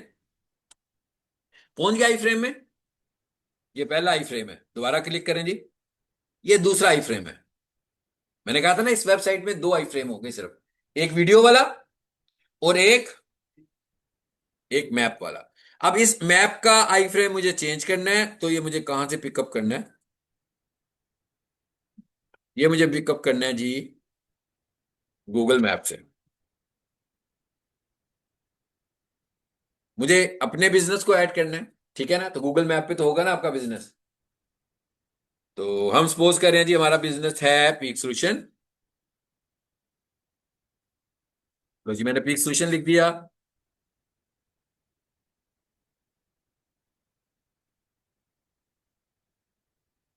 अच्छा भाई कुछ करो, मुझे लगता है आ रहा है वो, मैं जूम बड़ा होने की वजह से ना शायद। जूम छोटा करूं जरा मैं थोड़ा सा? नहीं ठीक है, अभी आ ही रहा है। लेकिन रिकॉर्डिंग खराब होगी इसकी वजह से हमारी। बट कोई बात नहीं, मैंने ड्यूल रिकॉर्डिंग इसीलिए करता हूँ, जूम में भी करता हूँ कि अगर वो एक खराब हो ना तो दूसरी हमारी हो जाए। जूम रिकॉर्डिंग है, आ गया जी यहाँ पर पीक सोल्यूशन, ये वाला आ गया, हमारा ही कैंपस है, हमारा ही कैंपस है। चलो इसको क्लिक करो।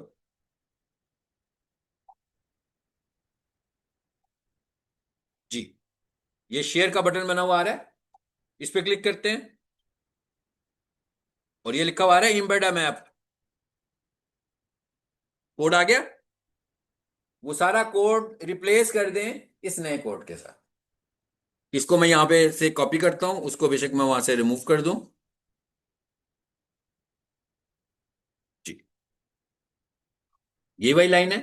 यहां पर लाइन को सिलेक्ट करना हो पूरी की पूरी, तो लाइन के नंबर पे क्लिक कर दो, पूरी लाइन चूज हो जाएगी, ठीक है। और ये मैंने इसका कोड भी ऐड कर दिया, उसको मैंने डिलीट कर दिया, इसको मैंने पेस्ट कर दिया। तो अभी क्या होना चाहिए सुलन, इसका मैप अपडेट हो जाना चाहिए।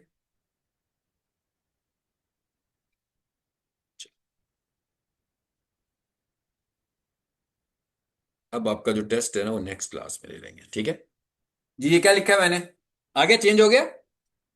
पहले यहां पर सोफा क्लीनिंग वाला आ रहा था ना, तो इस तरह हम इसका मैप भी चेंज कर सकते हैं। It is not part of SEO, लेकिन अगर हो, आप ही किसी को अपनी टेम्पलेट से वेबसाइट बनाकर दे रहे हो और उसकी प्रोफाइल भी हो, तो आप इस तरह उसका भी यहाँ पे प्रोफाइल ऐड कर देंगे। सो ये आपको एक मेकअप वेबसाइट बनानी है अपने लिए, ताकि आप एसईओ के अंदर जाकर जब हम सबसे पहले कीवर्ड रिसर्च करेंगे, अब आपने खुद से प्लान करना है, लेकिन जब हम कीवर्ड रिसर्च करेंगे तो हम तो किसी एक आइटम को चूज करेंगे ना, सबको तो नहीं कर रहे होंगे।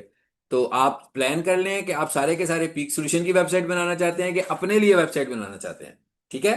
तो हम क्लास में तो किसी एक बिजनेस मॉडल को सपोज करके कर रहे होंगे, आप प्रैक्टिस जो कर रहे होगे उसे अपनी अपनी वेबसाइट पे इंप्लीमेंट कर रहे होगे, तो खामोशियां नहीं चलेंगी। जी बोलिए। एक दफा रिपीट कर सकता है। मैप वाला, मैंने ये कहा कि ये जो मैप आने लगा हुआ है ना, ये बेसिकली HTML के अंदर आई फ्रेम का एक टैग है। आपने अपने बिजनेस का जो मैप लेना है वो गूगल मैप से जाकर लेना है, किसी के भी बिजनेस का मैप लेना है तो गूगल मैप से लेना है, बट सब्जेक्ट टू द कि वो वाली प्रोफाइल गूगल पर हो, ठीक है। अदरवाइज तो पिन लोकेशन आएगी ना, पिन लोकेशन तो नहीं दिखाएंगे ना, वो तो अजीब सी बात लगेगी कि लोकेशन पिन क्यों है हमारे गूगल मैप पे नजर आ रही है। आपकी प्रोफाइल होनी चाहिए, अप्रूव्ड प्रोफाइल गूगल से। कैसे अप्रूव होती है हम पढ़ेंगे, इट इज। तो ना अगर नहीं है तो आप उसे रिमूव कर दें। हाँ, फिर तो नहीं जरूरत, फिर तो बेइज्जती प्रोग्राम ज्यादा है ना, कि भाई आपकी प्रोफाइल ही नहीं बनी हुई, आपका बिजनेस नजर ही नहीं आता गूगल के ऊपर, फिर भी आपने इसको ऐड किया हुआ है, ठीक है। तो आप गूगल मैप में आएंगे, यहां पर अपने बिजनेस का नाम लिखेंगे, जैसे आप किसी को एड्रेस अपना भेजते हो शेयर करके, इम्बेड अ मैप उसमें ऑप्शन आएगा, और यहां से आपने इस कोड को कॉपी करना है, और जो प्रीवियस कोड एग्जिस्टिंग कोड है उसको डिलीट करके इसको रिप्लेस कर दें। बस इतनी सी बात करनी है और कुछ करने की जरूरत नहीं है, तो ये इसमें आ जाएगा। अब आप लोग इसकी अच्छी सी प्रैक्टिस भी करके आए और